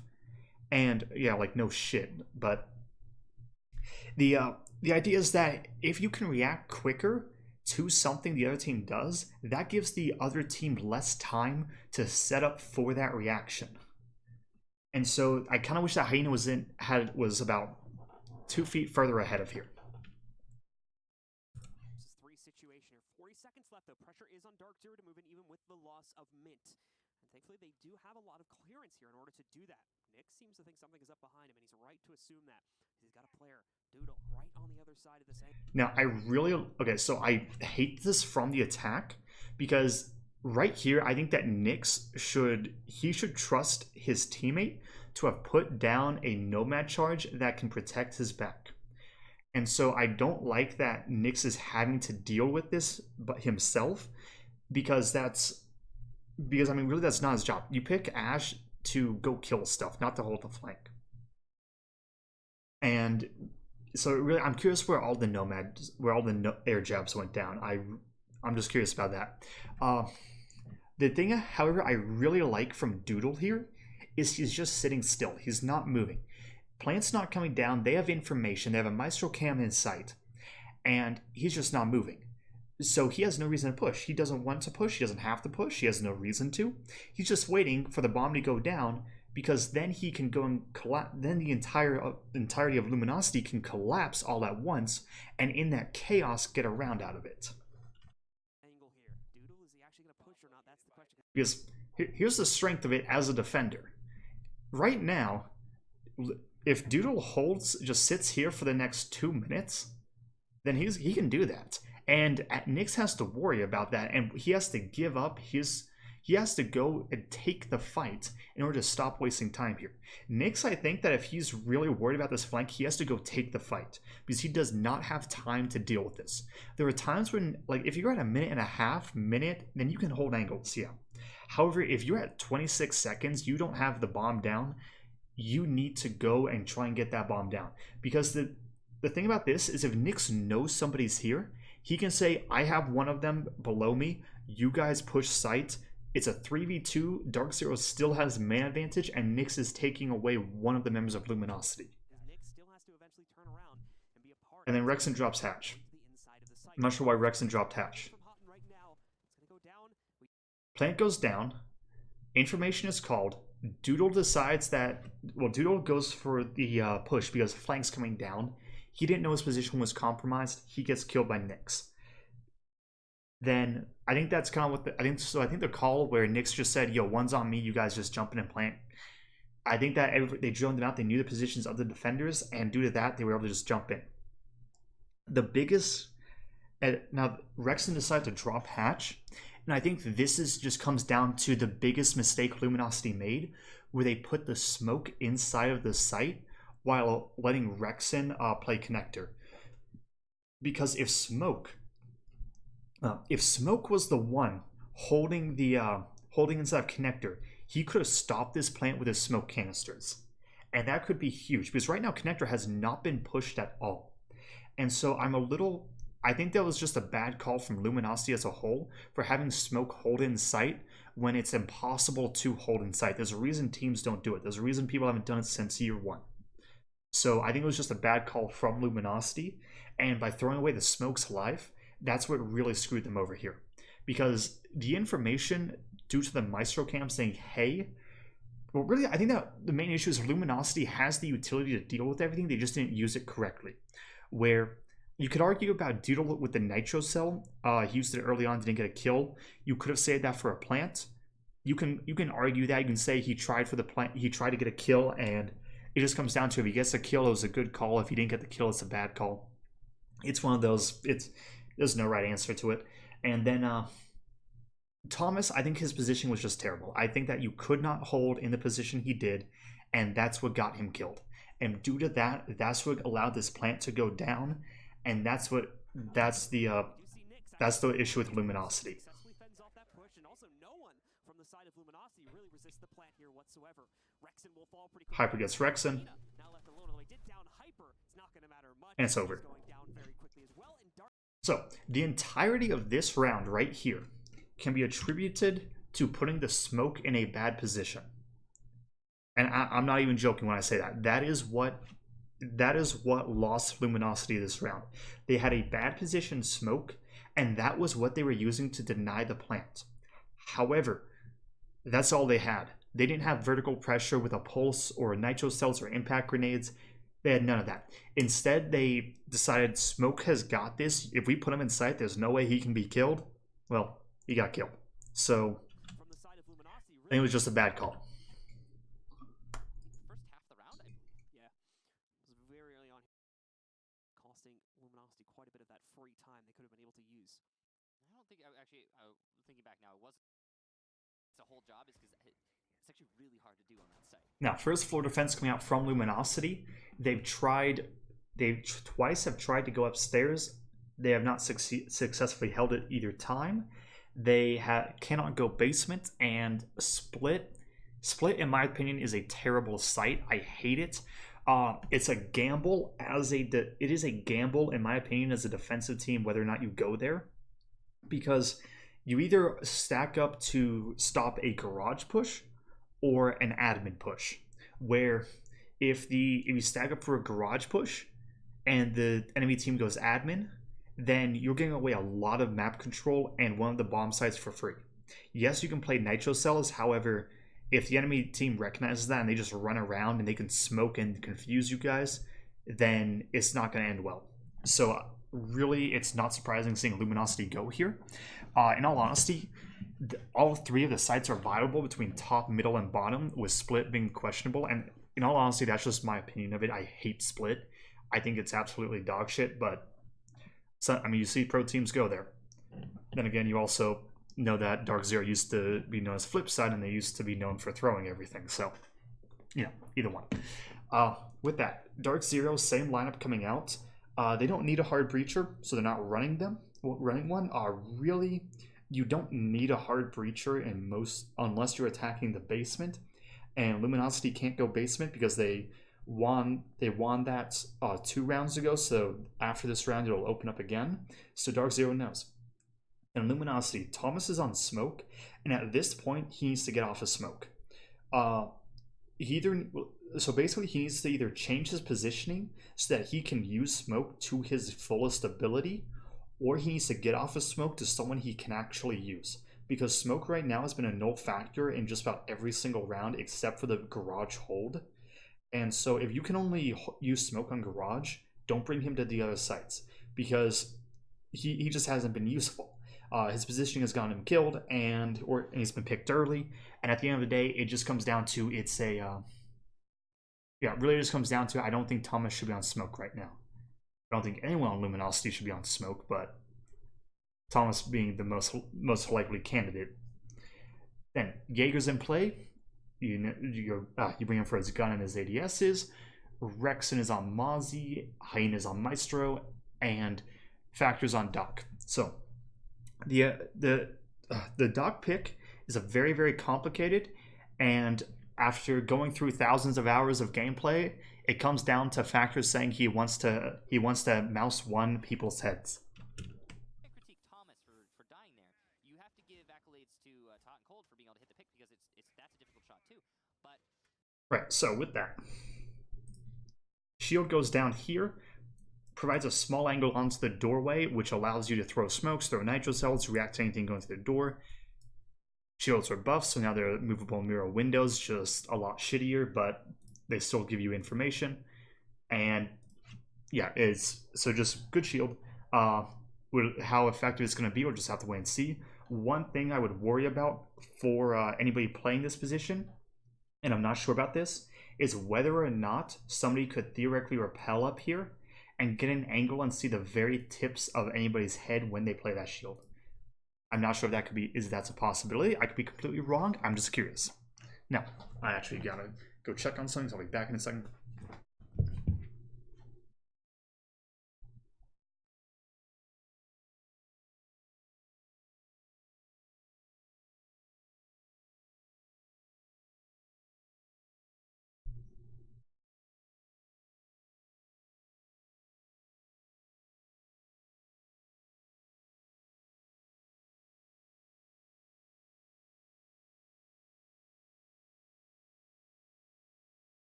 All right, so I'm back.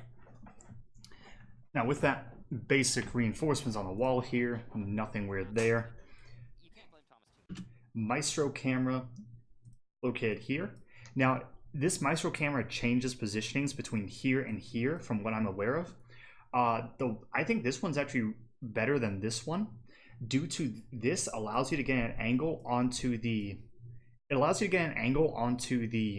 spiral area just a little bit, but it's just still some information, while this one doesn't give you anywhere close to that amount of information, while this also allows you to still watch the door. So I like this. Now, Luminosity going to be going to the middle floor now. They don't want to. You can get an angle on this wall from outside, I believe, and so you reinforce that to allow yourself to sit inside the bathroom. I don't think they will for any more rounds in this defensive half. No split sight for them either. We had seen a couple of teams back at the Allied Minor be wanting to play around with the split sight a bit, but not going to be the case this time. We'll just stick with lobby for Dark Zero to attack onto as we go into probably what's going to be the last point here on the site rotation from Luminosity before they potentially try upstairs again if they come out on top of this one. Quite a bit of spam coming in from Factor there. He's not able to get a whole lot of damage, but he does chip down BC slightly, knocking out about 40. So Factor tries for a spawn kill, BC almost dies. I can't hate on BC for that because Hyper ran by there without getting shot, so BC's now thinking, okay, I can walk by there, and he loses half his HP, so he's probably mad at Hyper or something, but is what it is. So that's the type of spawn peak that is so typical that you just don't expect to see it in Pro League, because usually it results in your opponent getting a free pick. Yeah. And not so in this case. So it works out very well here for the guys on Luminosity, as oftentimes things do when they get aggressive here. It's oftentimes their style. Yeah, Now, I'm not sure about this push. I find this push very strange, and I don't understand why it happens. Now, when there are times where you will want to get a plant down inside of the piano bomb site, and for that, you want to clear out garage to make sure that there's nobody with a nitro cell playing below. However, I still find it really weird because you can have somebody drop the hatch when you go for the bomb plant. They can jump out of the onto the balcony in order to kill you if you are on the south windows looking into piano. They can establish kill holes above and shoot down at you. So I find the push very strange. I think it's easier just to take control of admin, push the top floor, apply vertical pressure, smoke and plant. However, there are no smokes, so. And that's not, honestly, I don't begrudge them that. I think that they should stick to what they feel works. And if that's working for them, well, okay. Hasn't been working amazingly well so far, but they did do some damage. So.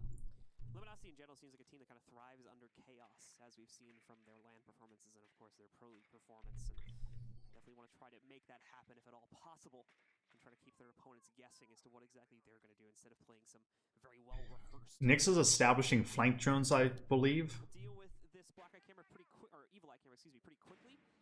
What? Why? Just use 2 charges to knock. Okay, so you have 3 charges and you miss an ADS. Like, I don't get that. So you got one. Okay, actually, no, I could kind of understand. If he's trying to get the second Maestro camera, then he's, as well as this bulletproof camera, then he could need all three of these remaining charges and cannot use it on an ADS. However, I don't think that he'll be. That could also just be due to he lost his initial Twitch drone, at which point I don't see a reason why it's a Twitch drone. You save those things. So yeah, I'm a little curious. That one out. Also should be able to. There you go. Oh, I did not know that you actually needed two for that. Of the bulletproof camera too, giving his team a much easier job to push in here.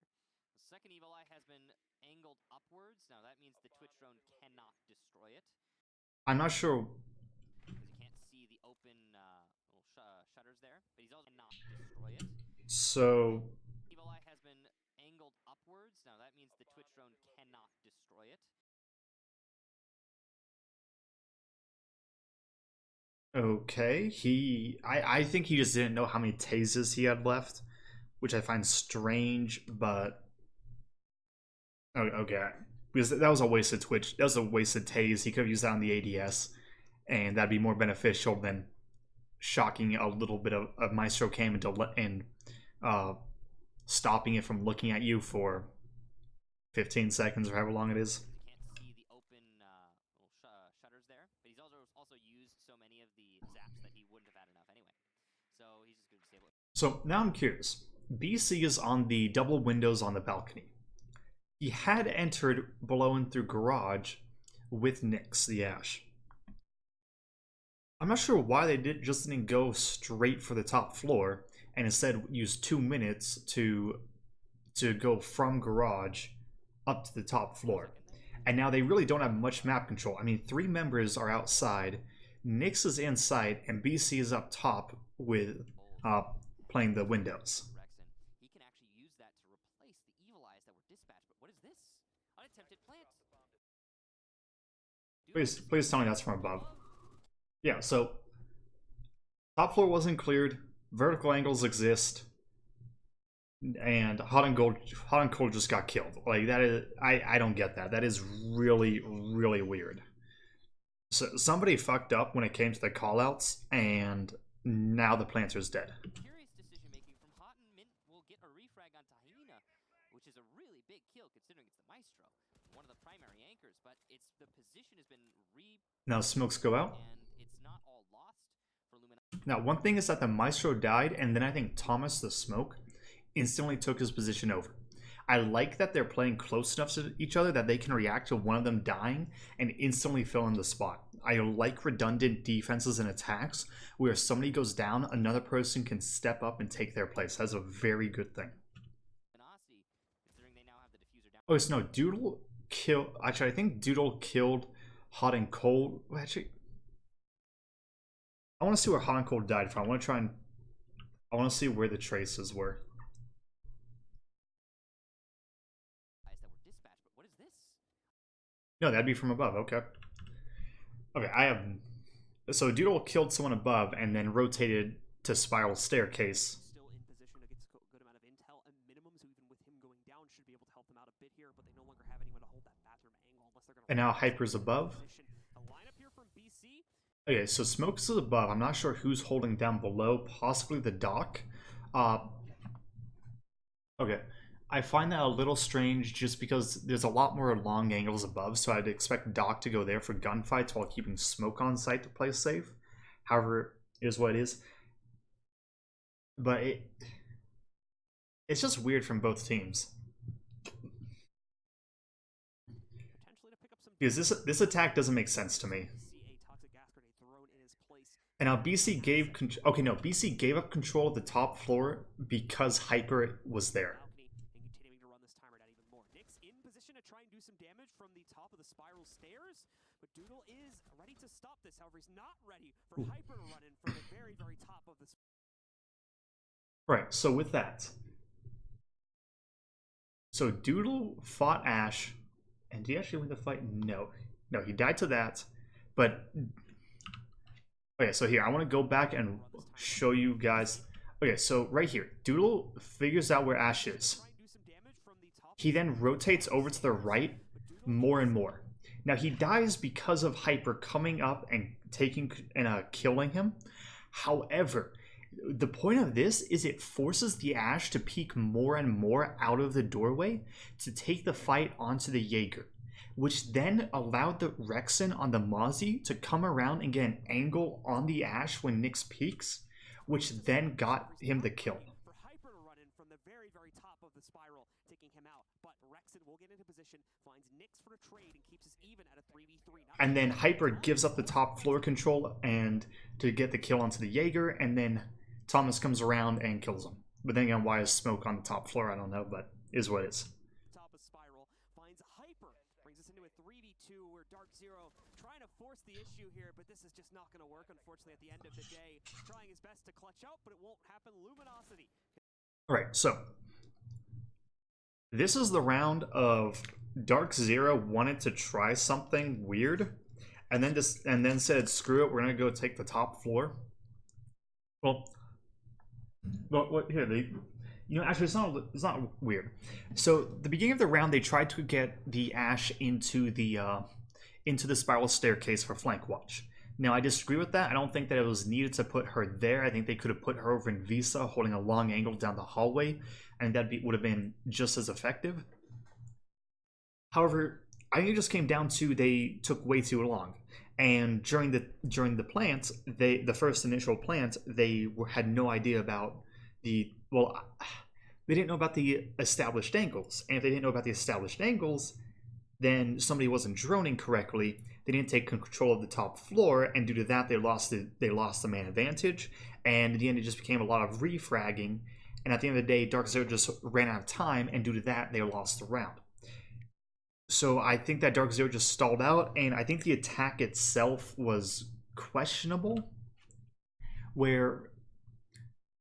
I think it was just questionable. It was just a weird attack where they didn't really care about the top floor and only recognized, hey, we have to make sure they can't shoot us from above once the bomb guy went down. So I'm confused about that, but it's what it is.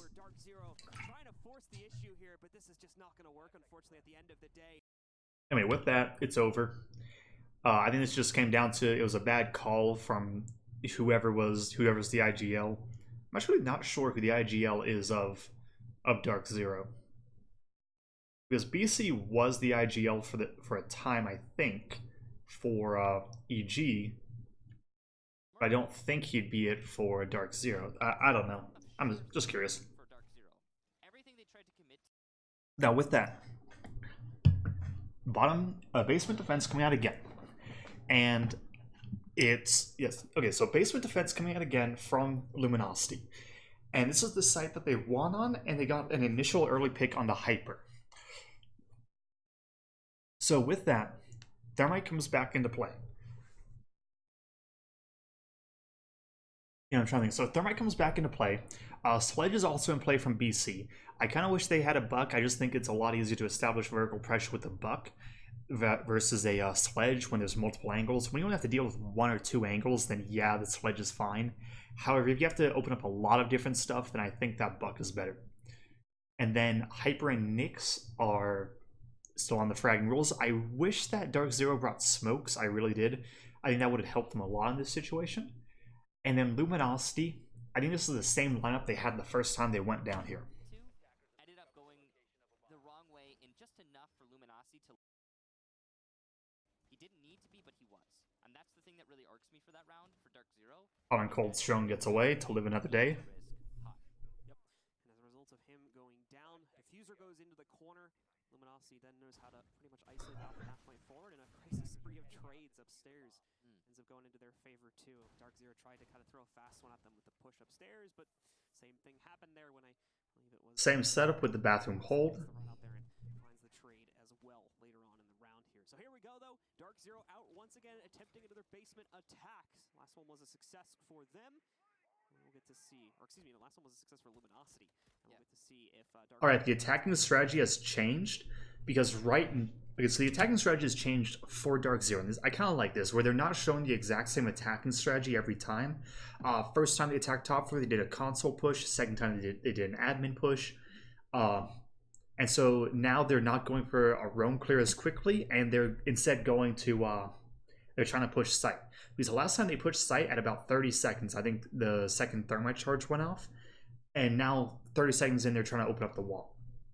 Problem is, for this, they need to establish vertical pressure. And if you establish vertical pressure, in order to get the bandit off of the wall, because that's the easiest and safest way as an attacker. Yes, you can peek yellow staircase, and that is an option in a time when it's necessary. However, it is very risky because you have to deal with angles from the white van, black car, and there's just multiple angles you get peeked from. So it's more risky than going from above. Point out for Luminosity in particular, they're always good at staying on positions, even though you feel like you've pushed them out. It's like this bandit, for example. He's probably going to try and persist for as long as he possibly can. The nades are coming in, and most people would just run away here. But you saw the bandit, while Factor couldn't get it, he tried. He tried, and he's still there. This is a Luminosity trait. They don't give up on things. A lot of teams... All right, so wall has been opened. And that was a good job coming out from Dark Zero to open up the wall. The one critique I have of it is I kind of wish that there was an ADS in play by that drone hole to stop nades like that. However, there possibly could have been one there, and Hyper got rid of it with his Twitch drone. Going up against Dark Zero, wall gets opened up. Factor would have been gone the second the exothermic charge starts. But Factor's on Luminosity, so not the case for them.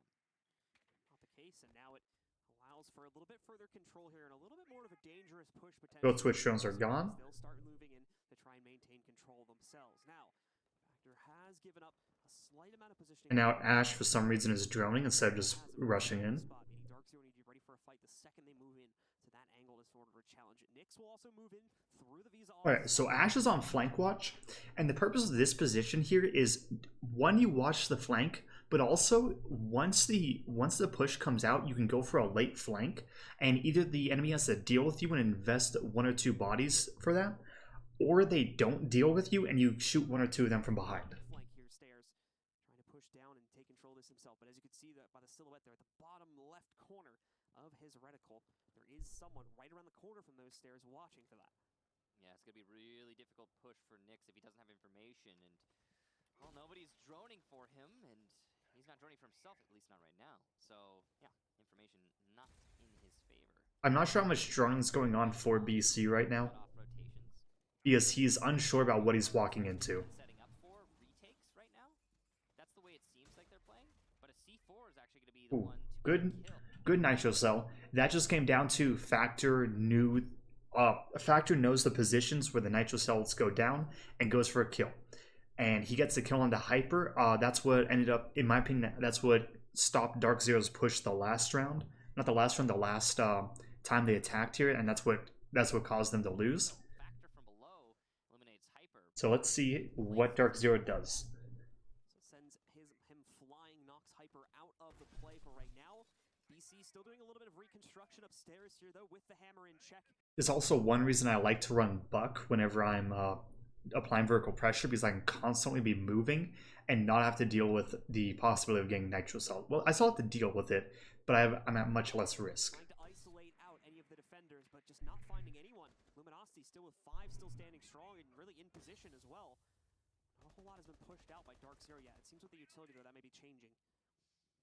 Dark Zero have 30 seconds, so they're going to have to start getting a little bit faster with this attack. Nyx is going to have to get control of blockers, or he's not going to have a lot of hope. Doodle goes down. Using one of his sledge holes will take down Doodle in the site. Hotten's running around in the actual garage. Nobody challenging him right now. He could go for a plant, maybe, but there's also denial tools still in play. Nyx from behind. I'm not sure what Hyena was doing there. Track attempt is failed from Rexon, and that's a nice. Right, so I'm not sure what Hyena was doing in that situation. I'm not sure why he peeked. Then Rexon peeked after that, possibly going for the kill. I think this was just Hyena and Rexon saying, let's just peek this guy and go for the fight.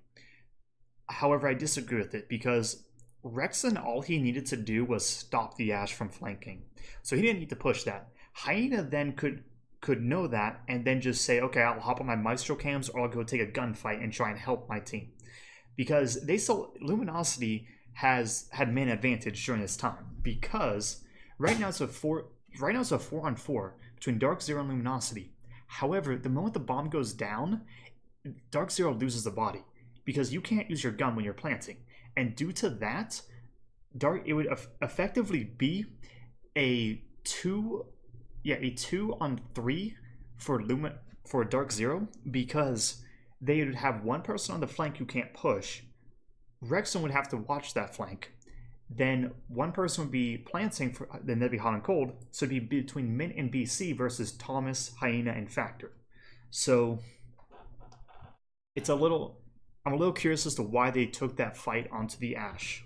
Nobody challenging him right now. He could go for a plant, maybe, but there's also denial tools still in play. Nyx from behind will get one. The refrag attempt is failed from Rexon, and that's a nice reaction from Nyx. Thomas doesn't manage to stop the plant. C4 use. So Mint hits a Nomad, and I'm not sure. Thomas gets Nyx, so good refrag there. A little strange that Smoke. I mean, I'm curious if Smoke has used all of his canisters, but I don't know. Another one from Thomas, though. In fact, will add to the tally. It's just Houghton, the planter, in a 1 versus 1 as he eliminates Factor. Goes plant. He can make this happen. Oh, no. I think Thomas might stick this. I don't think he knows. No, he gets off of it. Pros don't. Okay, so right here at the end, it turned to just a clusterfuck. And it really... Thomas did a...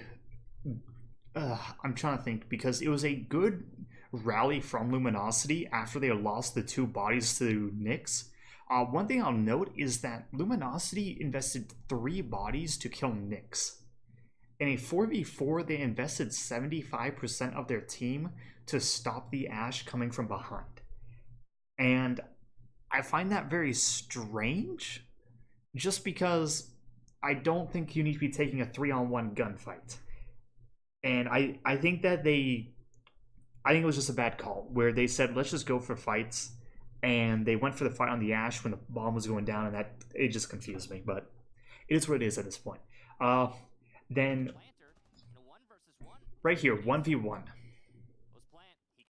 Thomas thinks that that Hot and Cold has moved to this position. However, and due to that, he tries to stick it, and then he thinks that Hot and Cold moved this position. He then either gets a call out, or he gets some bad sound, or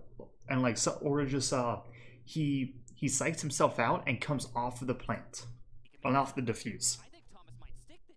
I don't think he knows. No, he gets off of it. Pros don't fake Thomas. Because I think that Thomas was just expecting there to be some drone on the bomb, and that's what I would be expecting at this level. And due to that, he was thinking that, okay, I will defuse, bait him out, and during that time, he'll be running from that corner which he shot the bandit from, and then I will peek that and shoot him. So really, Hot and Cold, really all of Dark Zero made a mistake with not having a drone on the bomb. And then Hot and Cold, with him falling back, that turned from a mistake into a benefit because Thomas didn't know that and peeked. What are you doing? So right here, I think that Thomas played this better than Hot and Cold did. However, it ended up just coming down to bad luck for Thomas, where Hot and Cold made one decision, which he fell back, and then Thomas was thinking that he had pushed forwards.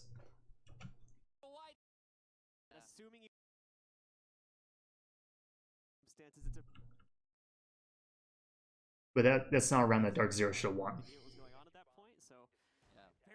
With that, same lineup coming out from Dark Zero. Notice they have the Thermite, even though it's a top floor hold. I'm curious why it's a top... Okay, so this is a little bit of an issue coming out from Luminosity. They've shown really... I think they've shown one defensive hold for the basement. You need to have more than one defensive hold. And so they're saying that, okay, we won the first time, lost the second time. Well, we're going to lose it the third time if we do the same thing. We don't have another one. And that's a mistake. But with that, notice the Thermite is in play because Dark Zero does not know if they need to open up the walls. That is a good call from Dark Zero for not assuming anything. And then Luminosity, Thomas is on Smoke again. I'm not sure how effective he's been. I've seen, I want to say one round that I think the smoke was effective. Then do roughly the same lineup, except Factor is on the pulse with a nitro cell, and it's a pulse. You're gonna be playing below, but we'll just have to wait and see how it goes. About it now. Time to move on to the next round, where Dark Zero once again have the lead. All right, roughly default setup. Luminosity might show us It's the same setup. a lot more. Okay, so this is bad coming up from Luminosity because the only change they made is they picked up a pulse over a castle, and that's a bit of an issue when you've lost this site twice and your thought process is, let's just bring a pulse, because there's something fundamentally wrong with the site setup that needs to be addressed in order to stop the pushes from Dark Zero and allow Luminosity to play more comfortably. Because I don't think bringing a pulse is going to be that much of a change when all that Dark Zero has to do is send one person below right before they go for a plant, and now the pulse is a null factor. Now, yes, you can. The pulse could win the gunfight, then get the nitro cell kill. However, I think Dark Zero is ready for that. I think they know how to react to it. Dark Zero, though, have had so much success so far attacking this site. And Luminosity, first round, as you mentioned, trying to get aggressive against them. Second round, trying to play it back a little bit more, but losing the smoke so early on.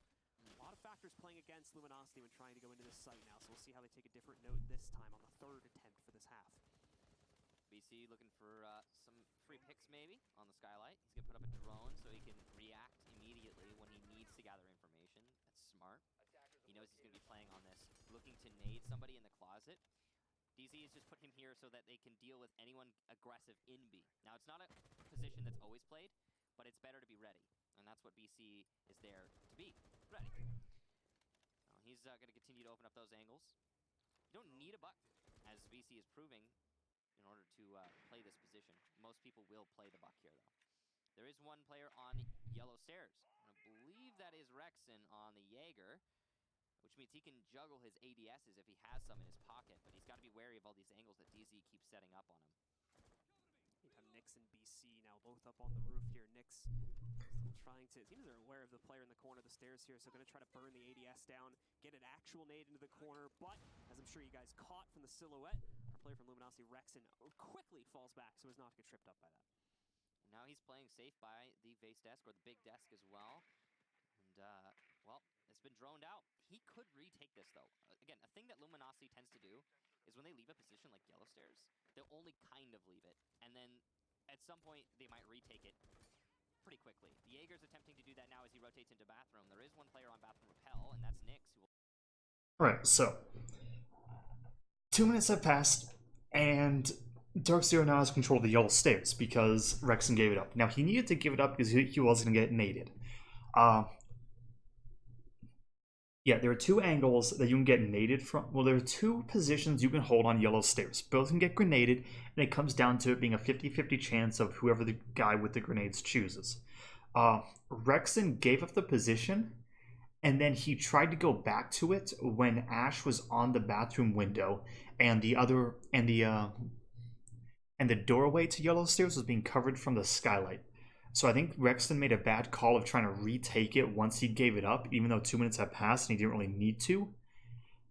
And so yeah, I think Rexon kind of threw away his life a little bit here, but it is what it is. That was wrong call from Rexon, and he gets punished for it. Next, I don't like that Ash is having to watch below her. You have access to 2 breaching charges between hot and cold and hyper. You have Mint on the Nomad. You should never have to worry about someone just jumping out on you. You should be wanting them to jump out on you and be able to have enough time to react to it because they hit a Nomad, or they ended up exploding because they hit a Claymore. Air jab on yellow stairs gets... Oh, he can't look down far enough. Oh, Doodle starts running down the stairs, and he actually ends up... Alright, so Doodle tries to go for a flank on yellow stairs. The chances of somebody holding the angle that BC was, where he jumped up on top of the skylight ledge, is somewhat low. Well, relatively low. However, I don't think it was a good call. I think it was a bad call from Doodle for doing that, because think about it like this: Doodle and Factor both have nitro cells. Factor can give you active information on the guy who's planting. And so Doodle right here was in a position where he didn't need to go for this flank up the yellow stairs. And I think it just came down to Doodle trying to go for a gunfight when he didn't need to. Uh, I think it was really just a mistake, and he didn't play his utility to the best of its ability. It's kind of like if, yeah, I mean, really, you have a nitro cell and you have a pulse, so you should be waiting for them to try and swing on in, hit the nitro cell kill, get a kill, and then go up the stairs. Try and establish man advantage at some point, and then go for the flank, go for something. Once you have all the chaos going, and the chances of them holding the flank are much lower. Killing himself. Walks right into the lineup. Obviously, can't really fault him for that, given it's a very niche situation. Now, most times you should not waste a Twitch zap onto a default camera.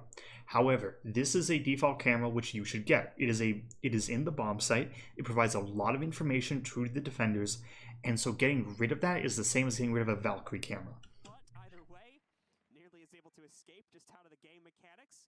Won't happen this time though. Hyper will move in, finds that Evil Eye. Doesn't look like he's going to be able to get the angle to actually knock it out here, so we'll have to run away and use another taser tag on it. Ooh, factors down below.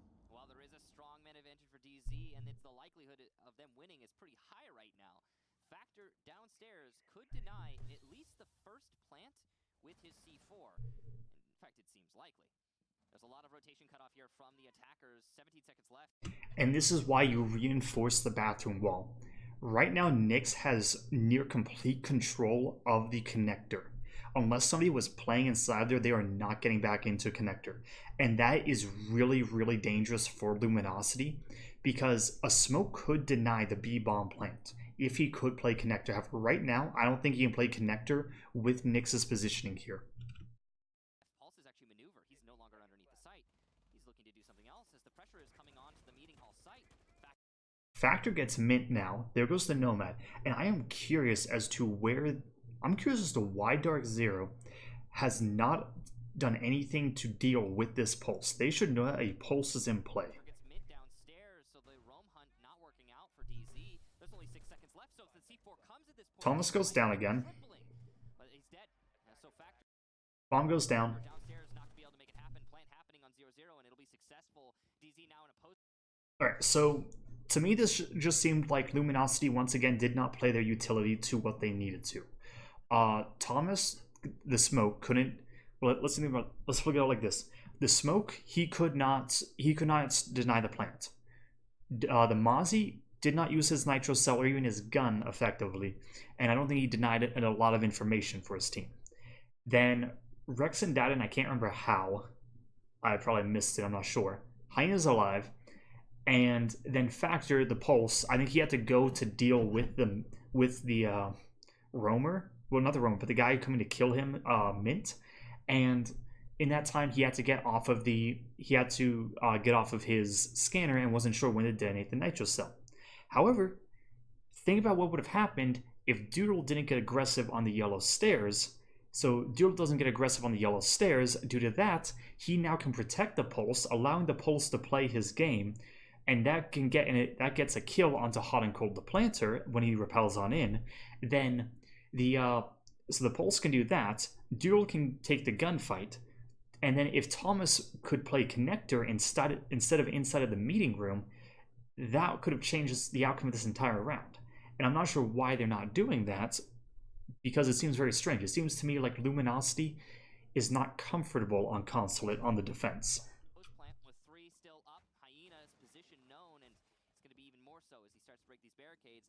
Not seeming likely that he'll be able to make this happen. Drone comes in to call out his exact spot. Hyena. So it's over at this point. And Dark Zero will take. Okay, so it wasn't a default bomb plant. It went down behind the connector wall.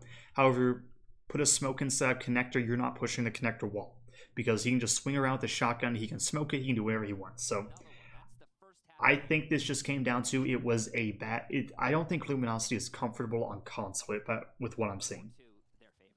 And Dark Zero with some great success. 3 successful rounds now on this upstairs site for them, winning it through a myriad of ways as well, trying to deal with a constant lobby round as they're Now, side switch, Dark Zero's up 4-2, and they're going onto the defense in a defensive-sided meta. Excellent job of adapting when it's called for. And given they're playing against a lot of clearly Now here you go, P again.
Yeah, I chug water during these, so I always got pee.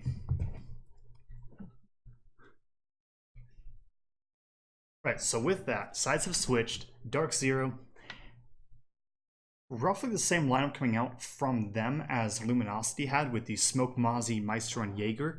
However, now Hyper is on the dock instead of having a Pulse in play. And I'm curious what he's going to play because right now, Beast, the Maestro and the dock, normally both of them play this angle right here through the wall to the doorway because of their ACOGs. It makes it easier for them to hit the shot. That's the only way you put either the dock or the Maestro, not both. So I'll be curious to see where both of them go. With that, Luminosity. They are running the Thermite Thatcher Zofia. Okay, so this is a little more interesting. So Thermite Thatcher, so they're just saying to get rid of the bandit charge, we're going to use the Thatchers. They don't know if it's a garage or if it's upstairs, downstairs. They have no idea where it is, so they have to bring the Thermite. And so with the Thermite, they bring the Thatcher. And then with that, Doodle is on the Nomad, just like how they had Mint on the Nomad, and there's a lot of angles that the Nomad can cut off, and a lot of runouts and rotations that she can, and do that. You bring her. Rexen is on the Zofia instead of the Ash. And then Factor is on the Gridlock, which I really like because I think Gridlock's a really good operator on most sites here. Because the ability to not just, one, you have a good gun. Then you get the ability to stop a lot of rotations that you have to be a little bit more aware of them because the defender can come up and hit the traps. And that's relatively quiet, so you have to be a little bit more cautious of it than a Nomad. However, if you were for post-plant situations, they are really good because you can put them in the open, unlike a Nomad charge. As well as she can bring smokes, which is something I kind of wish Dark Zero did.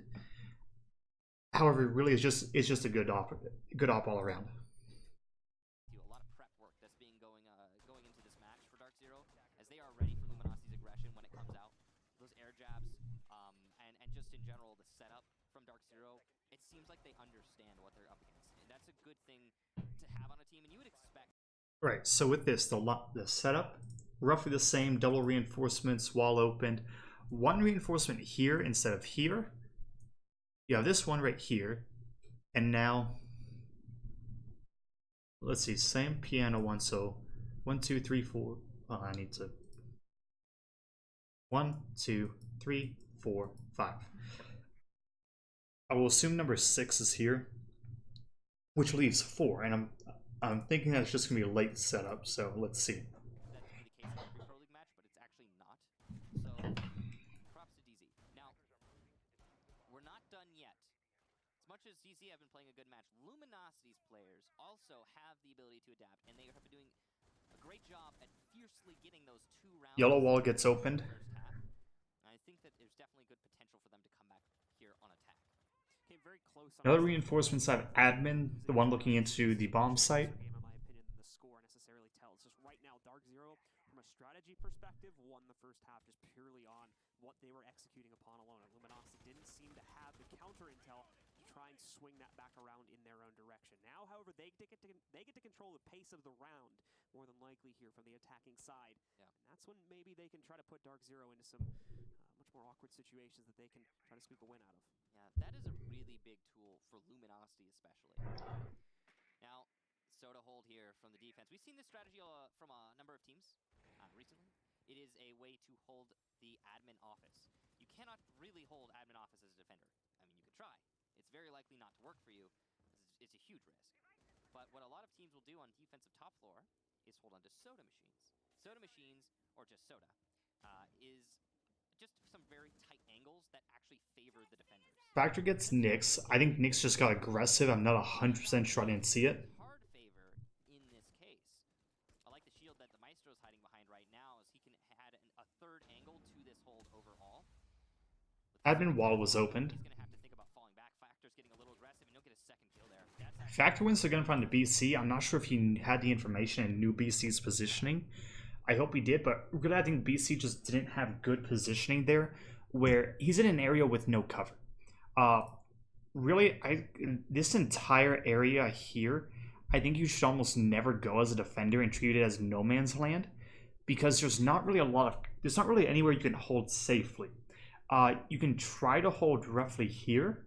However, there's still angles that exist. It's not a strong position.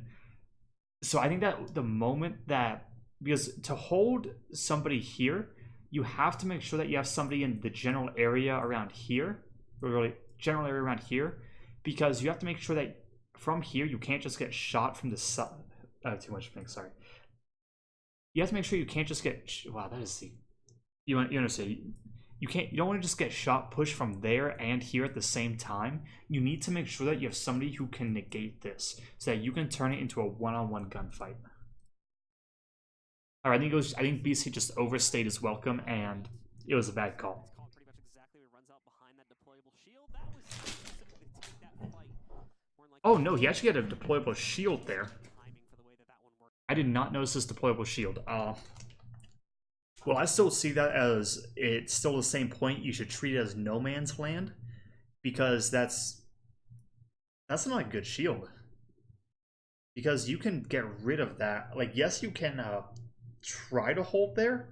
However, let's say that if they know you're holding there, put one person on the window here, looking in, shoot open the door. You now can't rotate out. They then use concussion mines. They can smoke stuff. They can use concussion mines. They can bring grenades. There's a lot of ways you can deal with the shield, so I don't like it. I prefer the shield that would be in this doorway right about here, and you could just sit here, and you might be exposed to that window. However, window gets opened, fall back. So I don't like that shield.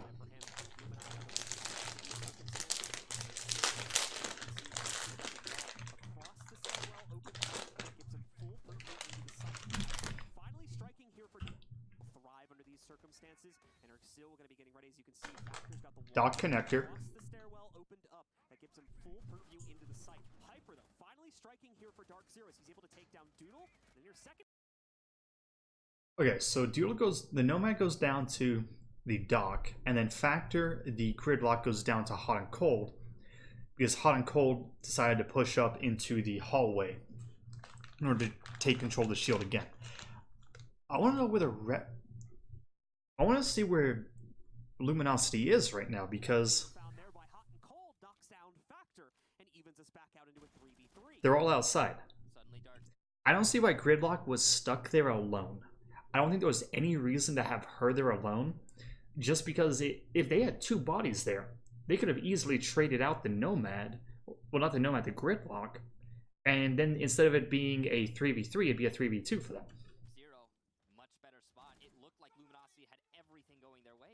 Solidify their control. They got some picks early on by Soda, but then they left it and allowed a rotation from the Mozzie. Though Thomas on connector repel is. Thomas gets one, Hyena gets one. Okay, so Thomas and Hyena both get one. There goes the smoke and the dock. Hyena onto Mint, leaving just Houghton, who's in a really bad spot and on low HP. Rexon will finish him off. And I have no idea what happened here. I can't say, because this to me seemed like it was a bad strategy coming out from Dark Zero with their positioning. Luminosity punished them for that, and then they got punished because they took one-on-one gunfights and then backed each other up, and then Luminosity just got 2 picks and turned to a 3v1. So this was weird. Second half, they managed to get another one. They're closing that gap. Good pacing on that as well from Luminosity. Obviously, general trend you see in Siege is teams taking very slow executes and usually using pretty much all the time available to them. Yeah, I apologize. I can't say anything about that round because most of that was just a weird round. That was one where it just seemed like both teams were trying something and neither team. That was almost like a ranked round between 2 teams that have never played each other before, trying out something new, and it's the first time they've ever tried to like play competitively. Like it's kind of harsh saying that, but that's kind of how I see it, because that was a weird defensive hold. And that was a weird attack. So I'm confused. I'm really confused. With that, though, basement defense comes out. I think Dark Zero said, okay, we tried there, it didn't work, let's go downstairs. Then with that, Mint is on the Clash. So the Clash will allow Dark Zero to play aggressively once the wall is opened and to just constantly be applying pressure to anybody outside of it. Now, the issue with the Clash, however, is that the moment vertical pressure comes out, you can't do much with her, because you can still get shot in the back, and if the vertical pressure is good and people know what they're doing, you're not going to live. So it'll be curious to see whether or not Luminosity can punish her, or whether or not she's just going to stand there menacingly. Then Honkold's on Bandit. You're not there to Bandit trick, you're there to just try and waste a bit of time, waste a bit of utility of the attackers. Then BC is on the Maestro. That's just for some information, good gun, long angles. Jaeger for the ADSs. Nyx is on Mute. So there's a Bandit and Mute in play. Both do relatively the same job. However, Bandit is the differences between them is passive denial and active denial. Where Bandit is active denial because he can actively put down a Bandit battery to stop a thermite charge. Mute is passive denial because he just puts down his mute chambers to passively deny anything.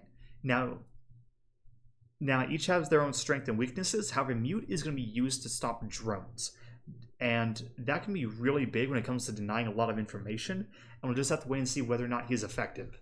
Because with Thatcher in play, it could be a lot of these are destroyed, and Luminosity will gain a lot of information. Then Luminosity, same lineup. Zero lost a man early on the soda hold. Then BC tried to stay there. He tried to enact some change. He tried to bring around the man count, but nobody peeked him until he started to rotate away. Until he's like, okay, I'll just play it on time. And then, okay, it's a 2-man advantage suddenly for Luminosity. And even then, Dark Zero started to fight back. They might have been able to win that round. They ended up giving away too many icks. And it just didn't happen. So, props to Luminosity for keeping the momentum going in their favor despite it narrowly being the case. 5 seconds left before insertion. We almost saw DZ do that. Almost. Yeah. Definitely was fighting there towards Late reinforcements on the wall. Barbed wire on the yellow stairs. Default setup so far. How it seems for that execute as well, are able to kind of barnstorm in towards the end of it and pick up those last 3 kills, just hunting out the Dark Zero players one by one. No trades against them past that 3v3 as well. It was the flawless takedown in order for them to close out onto it. So great stuff from Luminosity. Like I said, gun duels definitely seem to be favoring them so far on attack, but that's just one round, so that could very easily change. And someone from Dark Zero is holding yellow stairs. Now that Luminosity have to go up against. Now, we're gonna have to get this wall open. You can see that's the main priority. Double claymores there on the yellow runouts, both the window and the door. 1 battery 3 placed, which means there will be bandit tricking. Rexon trying to stop that with the EMP. So it's going to be EMP, then Rexon's lifeline to deny the bandit. Oh, Houghton actually had a chance, but he didn't stick to it. Second lifeline comes out, though, and that would have stopped him in all likelihood. But there was a window to plant an exothermic charge. Rexon gets a claymore kill. I think that happened right here based off of the color of the grass, with it being gray. However, I find it strange because a lot of these are default runouts. And at the pro level, you're gonna use claimers. You're gonna deal with that. So I find it. I think it was a weird call from Hyper. On the Hyper, who attempted to run out from the yellow window, and usually is a good way to bypass the Claymore that was placed in the doorway, but there were two there. So it's a free kill for the attack, and the wall opened up. This is looking good for Luminosity. Mint has been forced back from the yellow stairs corner as well, so no longer has a secure hold, and in a moment, unfortunately, is not going to be able to provide too much resistance. Those gridlocks are going to be very dangerous. I didn't even notice that for the Clash, because Clash can't push through those without getting hurt. So those gridlocks could counter the Clash pretty well. Distance besides just intel, so Mint is going to take a position where he can actually use his weapon on the Clash a little bit more before, no, actually going back out, taking the open position anyway to just play and give the intel over, as well as just be a general annoyance here for the Luminosity roster as they continue to try and take control. Luminosity knows they have a lot of time, so they're going to be using that to gather info. That's what they're doing right now. They're not going to rush themselves. There are a lot of roamers upstairs. Oh, Hutton. So Hot and Cold, okay. Air jab. It was an air jab that put Hutton on the floor. We just didn't hear it. Nyx tries to get the. Okay, so Hot and Cold. Okay, so I think that Dark Zero's testing the waters against Luminosity this round, where they're trying to do runouts and try and punish Luminosity. However, at the end of the day, it's not turning out well because there's a Nomad. There's a Nomad in play, there are Claymores in play, and it's Dark Zero after this round are going to be playing a lot more passively, and they're not going to be jumping out of everything, I bet. Refrag. He puts a lot of damage on Doodle, but he doesn't manage to get killed. Dark Zero are losing their grip on this round, and Luminosity are solidifying theirs. It's looking like we're going to a 4-4 at this moment, but there's still plenty of time for change to happen in this round. I haven't dealt with that bathroom player yet, so Dark Zero does have a slight angle that he needs, especially with the assistance from Mint, because Mint can give very precise calls, but no, Factor still gets the better of it. Maestro Eye is still up and ready to go, though, so Evil Eye will do... Alright, so Dark Zero got slapped this round. I think it just came down to they had no way of denying the plant without really taking a gunfight, and then from there, Luminosity, they just walked in and planted, really. The gridlock completely nullified the Clash, forced her back, and due to that, Dark Zero couldn't play as aggressively as they wanted to. Then both the runouts were punished, so it was a 3v5 really, and it was a 2v5 because Clash couldn't do anything. So I think this just came down to Luminosity. Luminosity had everything they needed to, and they brought the right lineup for what they needed to do, and they used the utility well. So that's really it. So really just good job from Luminosity there. Well coordinated on the garage was executed at the very beginning of the round. Now granted, Houghton did have a moment there where he possibly could have put down a bandit battery. Now, Dark Zero, chain side again. Yeah, it might not have changed anything. Honestly, Luminosity's execution there was, I mean, it was great, and Dark Zero didn't have the tools to stop it. If anything, we would have just looked at a round that ended like 30 seconds later. That would have been the main difference, basically, it seems. Yeah, maybe. I mean, at the most 30 seconds. So, one thing I want to point out is this hatch and this hatch were just shotgunned out. The purpose of shotgunning out those hatches is to allow a nitro cell to be thrown from either of them and have it land in the default plant spot and kill the planter without risking getting shot. The issue with it is that you can clear out below and suddenly it doesn't work. You can change up where you're planting, so you can plant behind the B bomb, plant behind the table here, and that can change it so it's not useful anymore, and it really just comes down to it might work, might not. But Luminosity should see that and should know that with there being a pulse in play, they have to worry about a nitro cell from below. Then with that, Dark Zero onto the lineup. Hyper's on Doc, Hot and Cold on. Let's see, it was Mozzie who was dropped and Bandit who was dropped. Okay, so Bandit Mozzie dropped. Actually, no, Bandit Mute dropped for a Pulse and a Doc. So Doc's being brought to just go for gunfights. Pulse is being brought to give information, possibly get a Nitro Cell, and yeah, just information and Nitro Cell the planter. Then Luminosity, same lineup. I would probably imagine 50. I like this lineup from them. That was good execution from Luminosity. I think DZ should be wary wary of defending the basement again, and if they do, they need to change how.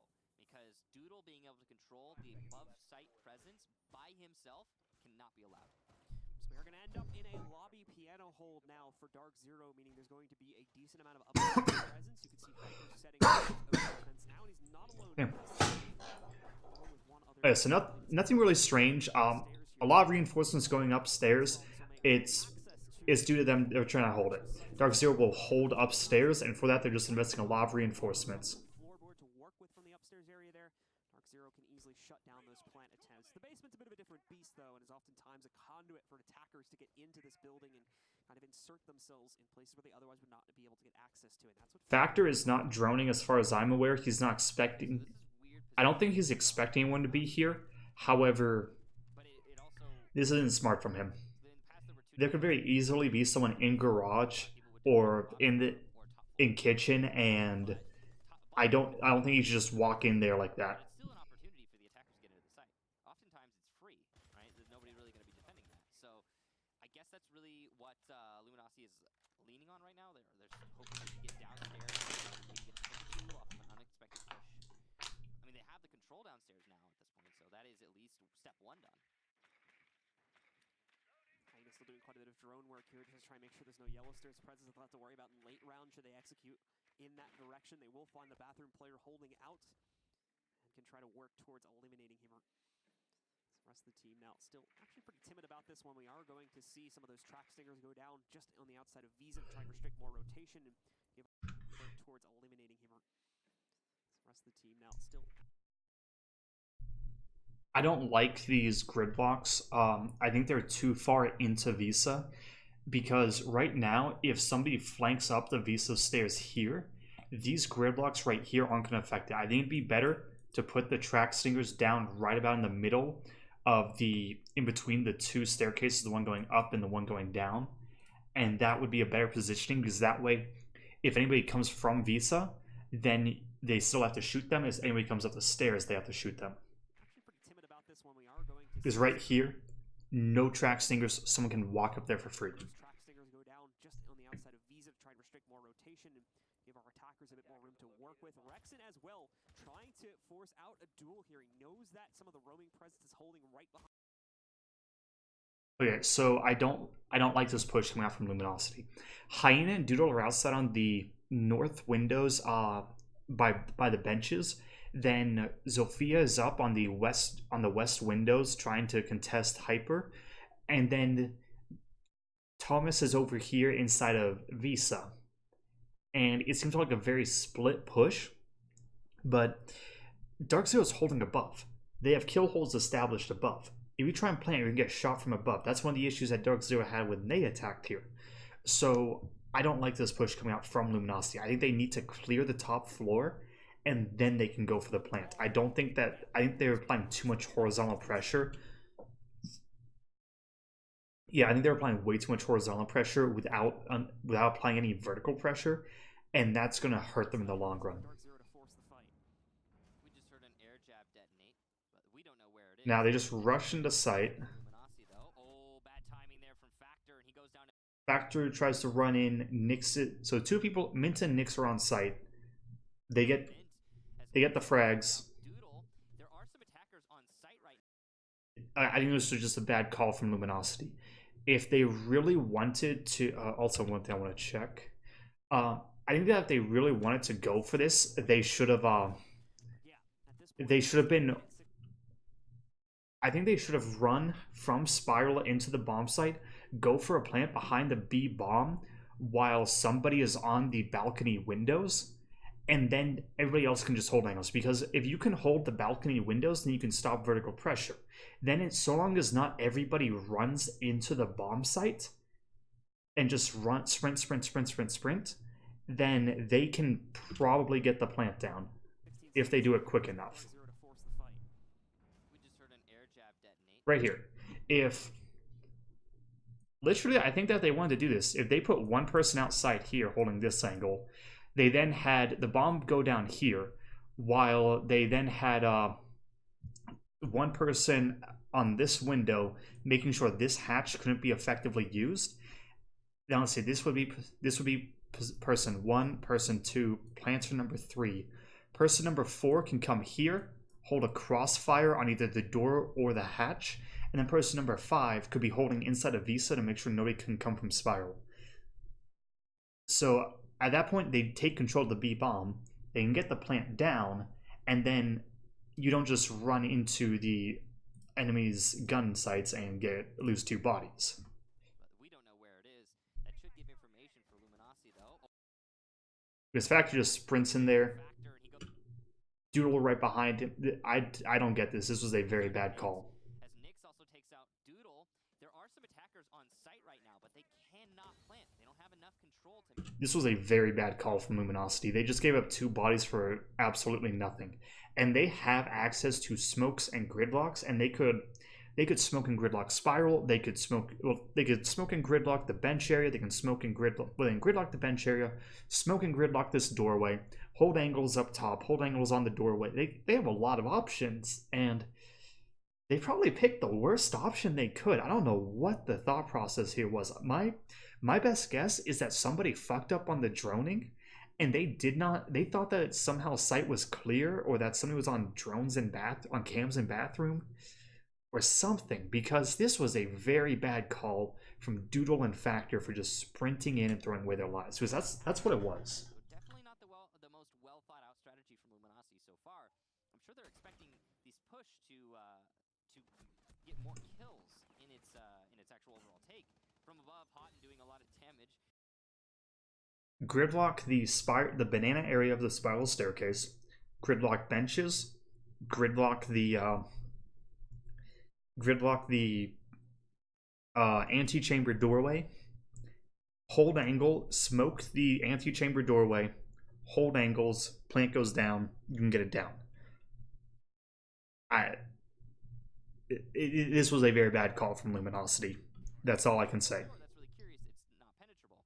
Hyper will take down Rexen as well. We're looking at a flawless round to answer a flawless round, as it's now Hyena, the last attacker, and there it is. Dark Zero answered their flawless earlier with a flaws of their own. It's very impressive. Both teams definitely giving us a Very bad call from Luminosity. That's all it is. Yeah, you bring out your pocket strats in a situation where you're not necessarily on the back foot, but they're right around the corner from match point. It could work out for Dark Zero in a tremendous way, but it also could be a free round for Luminosity, and then we go to even. Dark Zero, I think, mainly trying to avoid. The interesting thing is that if Luminosity didn't get hyper aggressive the first round, they possibly could have won that one. If Thomas had managed to stick the diffuser in the basement hold that they lost, and if they didn't just throw away bodies there's a good chance that Luminosity could theoretically be up 6-3 or even possibly 7-2. So they've thrown away a couple of rounds. That's all I'm going to be saying. You mentioning the basement play as well as any of the potential upstairs play too that didn't fare that well for them. Allowed for Luminosity to once again get started here, bringing them back into the game very quickly. Remember, this is a 4. All right, so we move on to split. Dark Zero, mute to stop drones, Maestro in order to just go for gunfights and get a bit of information.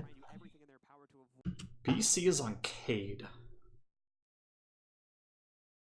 That's an interesting one. I'm curious about the Cade, because you use it to stop hatches from getting opened. However,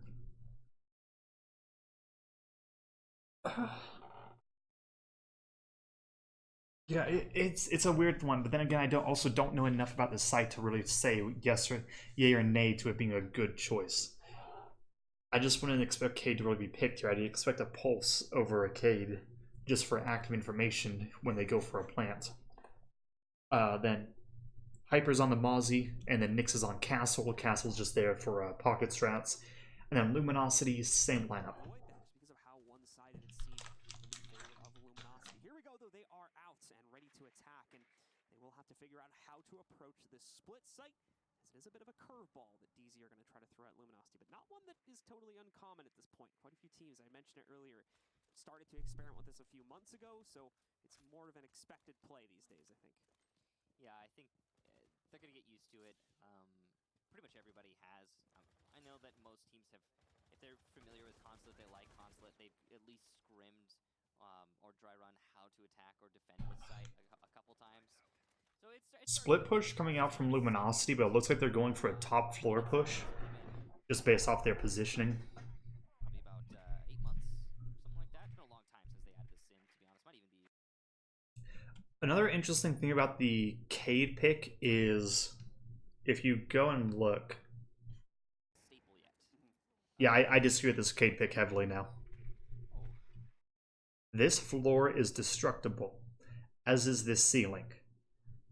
What that means is that the Thermite can put his charge next to the hatch, blow it open. Cade isn't going to do anything. Hatch is going to be gone. This Cade was not a good pick. Probably about 8 months or something like that. It's been a long time since they added the sim, to be honest. Might even be like around a year. But yeah, that's for Pro League. That's not a lot. They tend to be slow on the new sites and picking them up and getting used to them. Luminosity taking control of the top floor right now as their main priority. They've done that. They've accomplished that mission. And with that, they can open up above tellers. A lot of teams will go for rush strategies on this site. They'll try to gain just a little bit of control, like directly above the site, and then they'll just rush in. And that might be what we see from Luminosity as they start to cut off rotations. Hyper is going to strike first this time, though, finding... Hyper gets a Doodle. That Doodle was on the spiral staircase. I'm not sure how Hyper got that kill. Doodle and the Nomads... Can't say anything about it. Gridlocks go down to Visa stairs. Control of the second floor. I like this use of the shotgun. They are trying to funnel out some of the... Also, one thing to note is that Luminosity's run Thatcher every single round, so why BC is on Cade when Thatcher's in play, I'm not sure. When you're not going to Thatcher trick. I mean, not Thatcher trick, Cade trick. Likely. A little bit of drone work there from Rexen will isolate out one of the players from DZ. Interesting to find out where the rest of these guys are, though, as they try to jump in there. So not only the first pick for DZ, but also no refrag. It's just not happening here. And that, as the time continues to dwindle away, is going to get worse and worse. Nyx eats a lot of damage there, but so does Factors. They are challenging each other. Factor is in a good spot here. He can do a lot of work from the bottom of these Visa stairs, or I suppose the middle Visa stairs. But he is also very pressured by the players in sight. There's also somebody by the soda machine inside of Visa. This might be unknown to Luminosity. Hot and Cold could do a lot of work from here. This is a very uncommonly played position. He's got an immediate retreat in the drop down. Oh, he's got information as well on the camera, which has not been shot yet. He decides to drop, doesn't even challenge. Assumes his position has been given. I didn't even notice that Hot and Cold was positioned there. There's no reason a Maestro should be capable of playing on site like that when the entire top floor is destructible. So, there's no reason he should be playing there. Rexen should, to hold this site, you hold it with vertical angles. He should not have jumped into this window here. Away. Probably the safe call. Mid from below is going to get a shotgun blast into Rexen, and that'll be the first kill on this site take. The castle has just retreated into the hallway. Thanks to his barricade, he's protected, but Thomas gets the refrag eventually.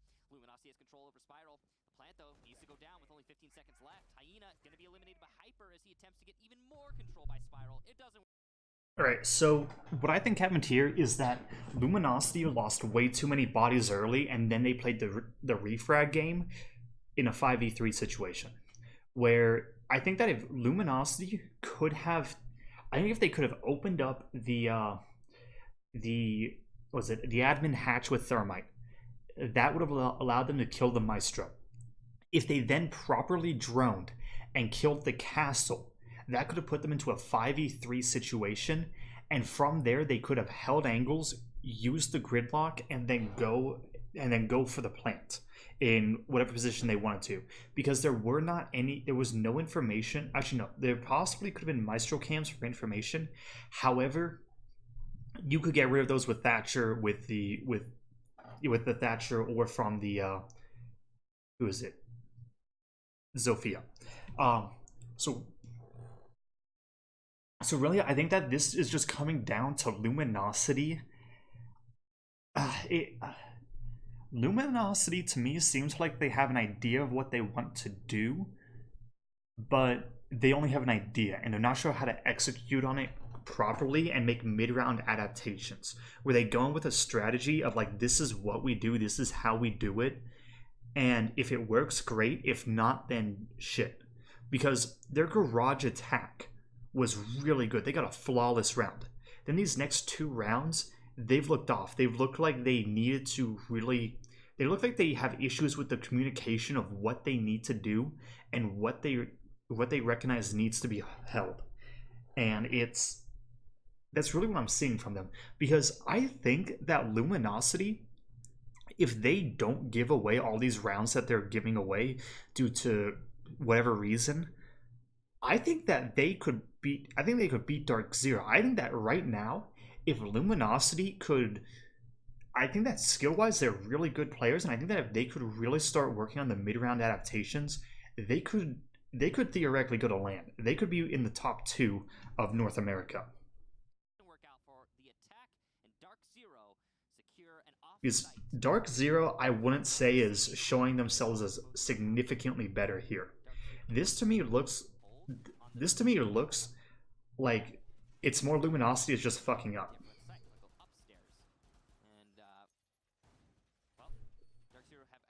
Great scoreboard. I like the scoreboard. Okay, so look, here's the setup. So basic setup, nothing really special about it. I still wish that this was double reinforced, allowing a person to play a bit here more aggressively and can swing like this if they need to, and not have to worry about getting shot like that, but that's just me. Anyway, with that, Dark Zero, nothing weird about the lineup. Luminosity, same lineup. Dark Zero have had a good run on the top floor in the past. We'll see if that is going to be enough to be able to give them the edge itself to close out this matchup. It serves me incorrectly. They lost this. Yeah. Yeah, they were, but not that. It was a lot closer. It was closer than I think we expected. They lost it due to some really poor positioning and timing over my soda machine. Yep, that was it. Yeah, and they're not doing it anymore. So it's also the fact that LG got everything cleared out like super early too. So LG just had like all the time in the world to execute on that from that round. LG's been over. They were, but not that. It was a lot closer. I'm trying to see the attack that's going on. We expected. They lost it due to some. Alright, so it's going to be an admin take coming out from Luminosity. Yep, that was it. Yeah. I based that off of the fact that I see 5 people outside of admin. Like super early too, so LG just had like all the time in the world to execute on that from that round. Yeah, LG's really good at that. They get the control early on, and then from there they can do whatever they want. You know, they just a quick jab. Alright, so it's a ghost hold inside of admin, and ghost hold is the way that I call this. Basically, you invest like mute mozzies, whatever you want, to stop drones, and then you make it seem as if there's a possibility somebody could be in there, while you then say, well, you actually don't have anybody in there. So basically, you almost fake having people in there just with having with the ability to sorry, joys of taking a month off and now not knowing how to talk. Okay, so I call it a ghost hold because you apply some form of utility, or you set it up in some way that makes it appear as if there could be a possibility of someone holding it inside of this room. However, you don't actually have anyone there. So it's like you invested mute jammers underneath all the windows to stop all the drones, mozzies, whatever. I saw it was a mozzie jammer meant to take Rexon's drone, and the point of that is you're not there to stop the push. You're there to waste time. And by wasting the time, that really would help. Well, it really helps the defense, because it's just there to waste time. You can waste it may be an extra 30 seconds while they try and deal with the mute jammers or whatever you have in play. Or it can even waste the utility because, okay, we need to drone this, but they have a mozzie jammer, fuck it, just send in a drone, we'll send in one right after, shoot the drone. Go ahead and maneuver from here. With that, they know admin is clear.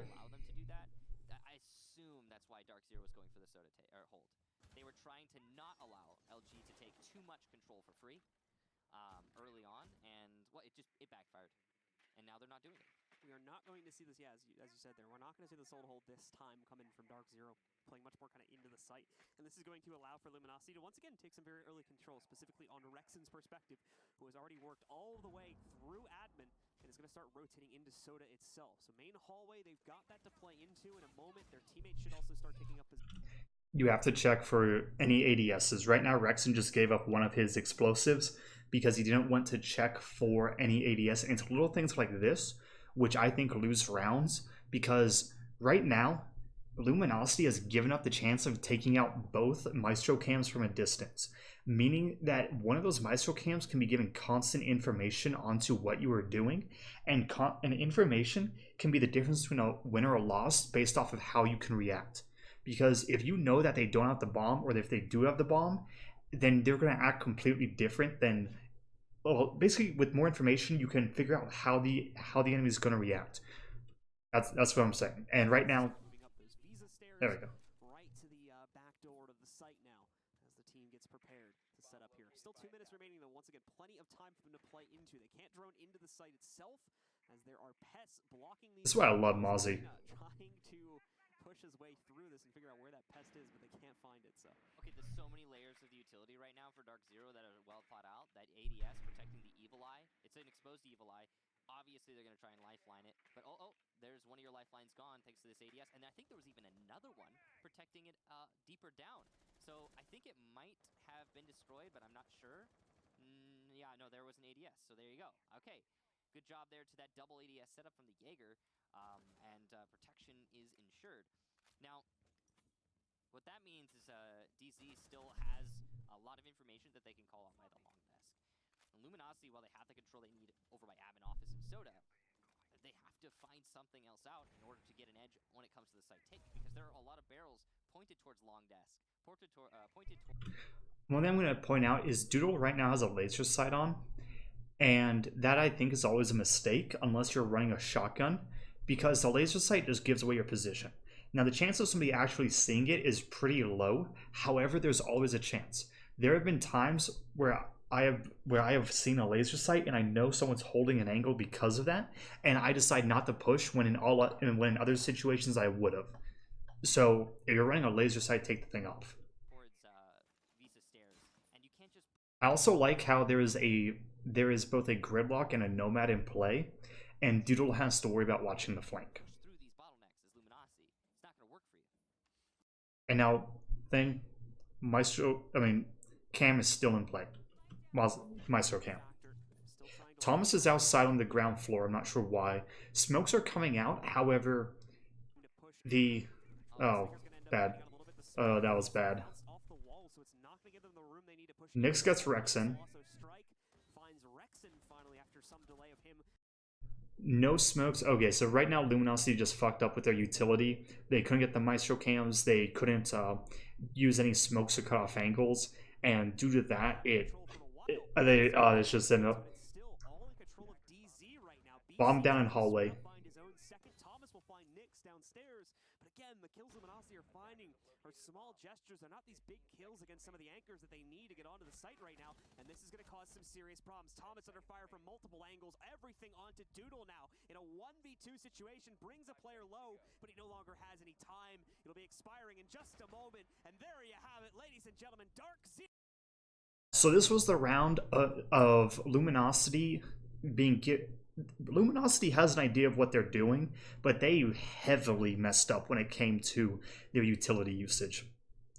I mean, this round they gave to Dark Zero. This is the round that you always want to be given, where you bring all of this utility, but you never have an idea of how to use it effectively, and that's exactly what happened here. Right here, Luminosity just didn't know how to use their well, it's not that they didn't know how to. They knew what they wanted to do, but they messed up because they had no idea how to deal with the ADSs. And that's what really hurt Luminosity. And then the smokes didn't help either with that. And in the end, this round was just a clusterfuck. All in all, it was a decent attack. It just was really, really bad utility usage. So right now, I'm going to go back to what I said about Luminosity. I think they really mess up when it comes to mid-round adaptations, and I think that's the biggest issue they have right now. And I think that if they can fix that, then they can definitely go up in the leaderboards, because I think the first half of the season they did pretty well. Yeah. First half of the season they 7-1 Dark Zero. So I think that if they can figure out about the mid-round adaptations, they can definitely start winning some more games.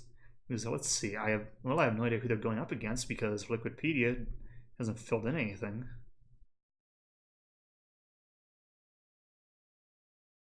Probably an interesting game against SSG. Anyway, right now, it was an interesting game. I think that Luminosity threw away too many rounds, and if they can really become better disciplined, and they can really start learning more how to use utility, they can become really, really good. Because you saw it on like where they got the flawless round on Garage. Everything just worked for them in that situation because they had a good attack that didn't require a lot of mid-round adaptations, and they were able to just go from there. And everything worked for them because they had a good attack coming in and they didn't have to make a lot of mid-round adaptations. So if they can figure out a way to deal with those mid-round adaptations, I think they could be really good. And Dark Zero, I wouldn't say necessarily played this better. I think they were somewhat worse because a lot of the strategies they came up with were not the best. And it was interesting because I think that Luminosity Luminosity threw away too many rounds. I think that if Luminosity played at their best and Dark Zero played at, well, like for this round, it's alright. Right now I think that Luminosity shows that they have an idea of what they're doing and they can definitely do well. I think they just really messed up when it came to actually executing. And it's something that we'll just have to wait and see. I think this is their first season in Pro League. Remember 92 Dream Team? Yeah, 92 Dream Team. They came in from Challenger League. So it's been 3 months. They're not going to become Pro League champions within the next... They're not going to become Pro League champions. Then again, Empire did, so... It'll be interesting to watch, see how they grow. Anyway, with that, I hope you enjoyed this. I hope you learned something. If you have any questions, let me know. I probably fucked up a good amount during this. I told you wrong information. I apologize about that. I've taken a month off from this. I'm going to be saying wrong things. It doesn't even matter how often I do this. I'll be telling you wrong things at times. Really, I'm just hoping that you learn something from here and that you can take it and start seeing the importance of why this happens, why that happens. How do the pros mess up? How do they do well? And really, I just hope you learn something, become a better Siege player, because that's my hope with this, that you can watch this, apply it to your gameplay, and just go from there. Anyway, hope you enjoyed this. If you have any questions, let me know. And with that, I'm going to end it.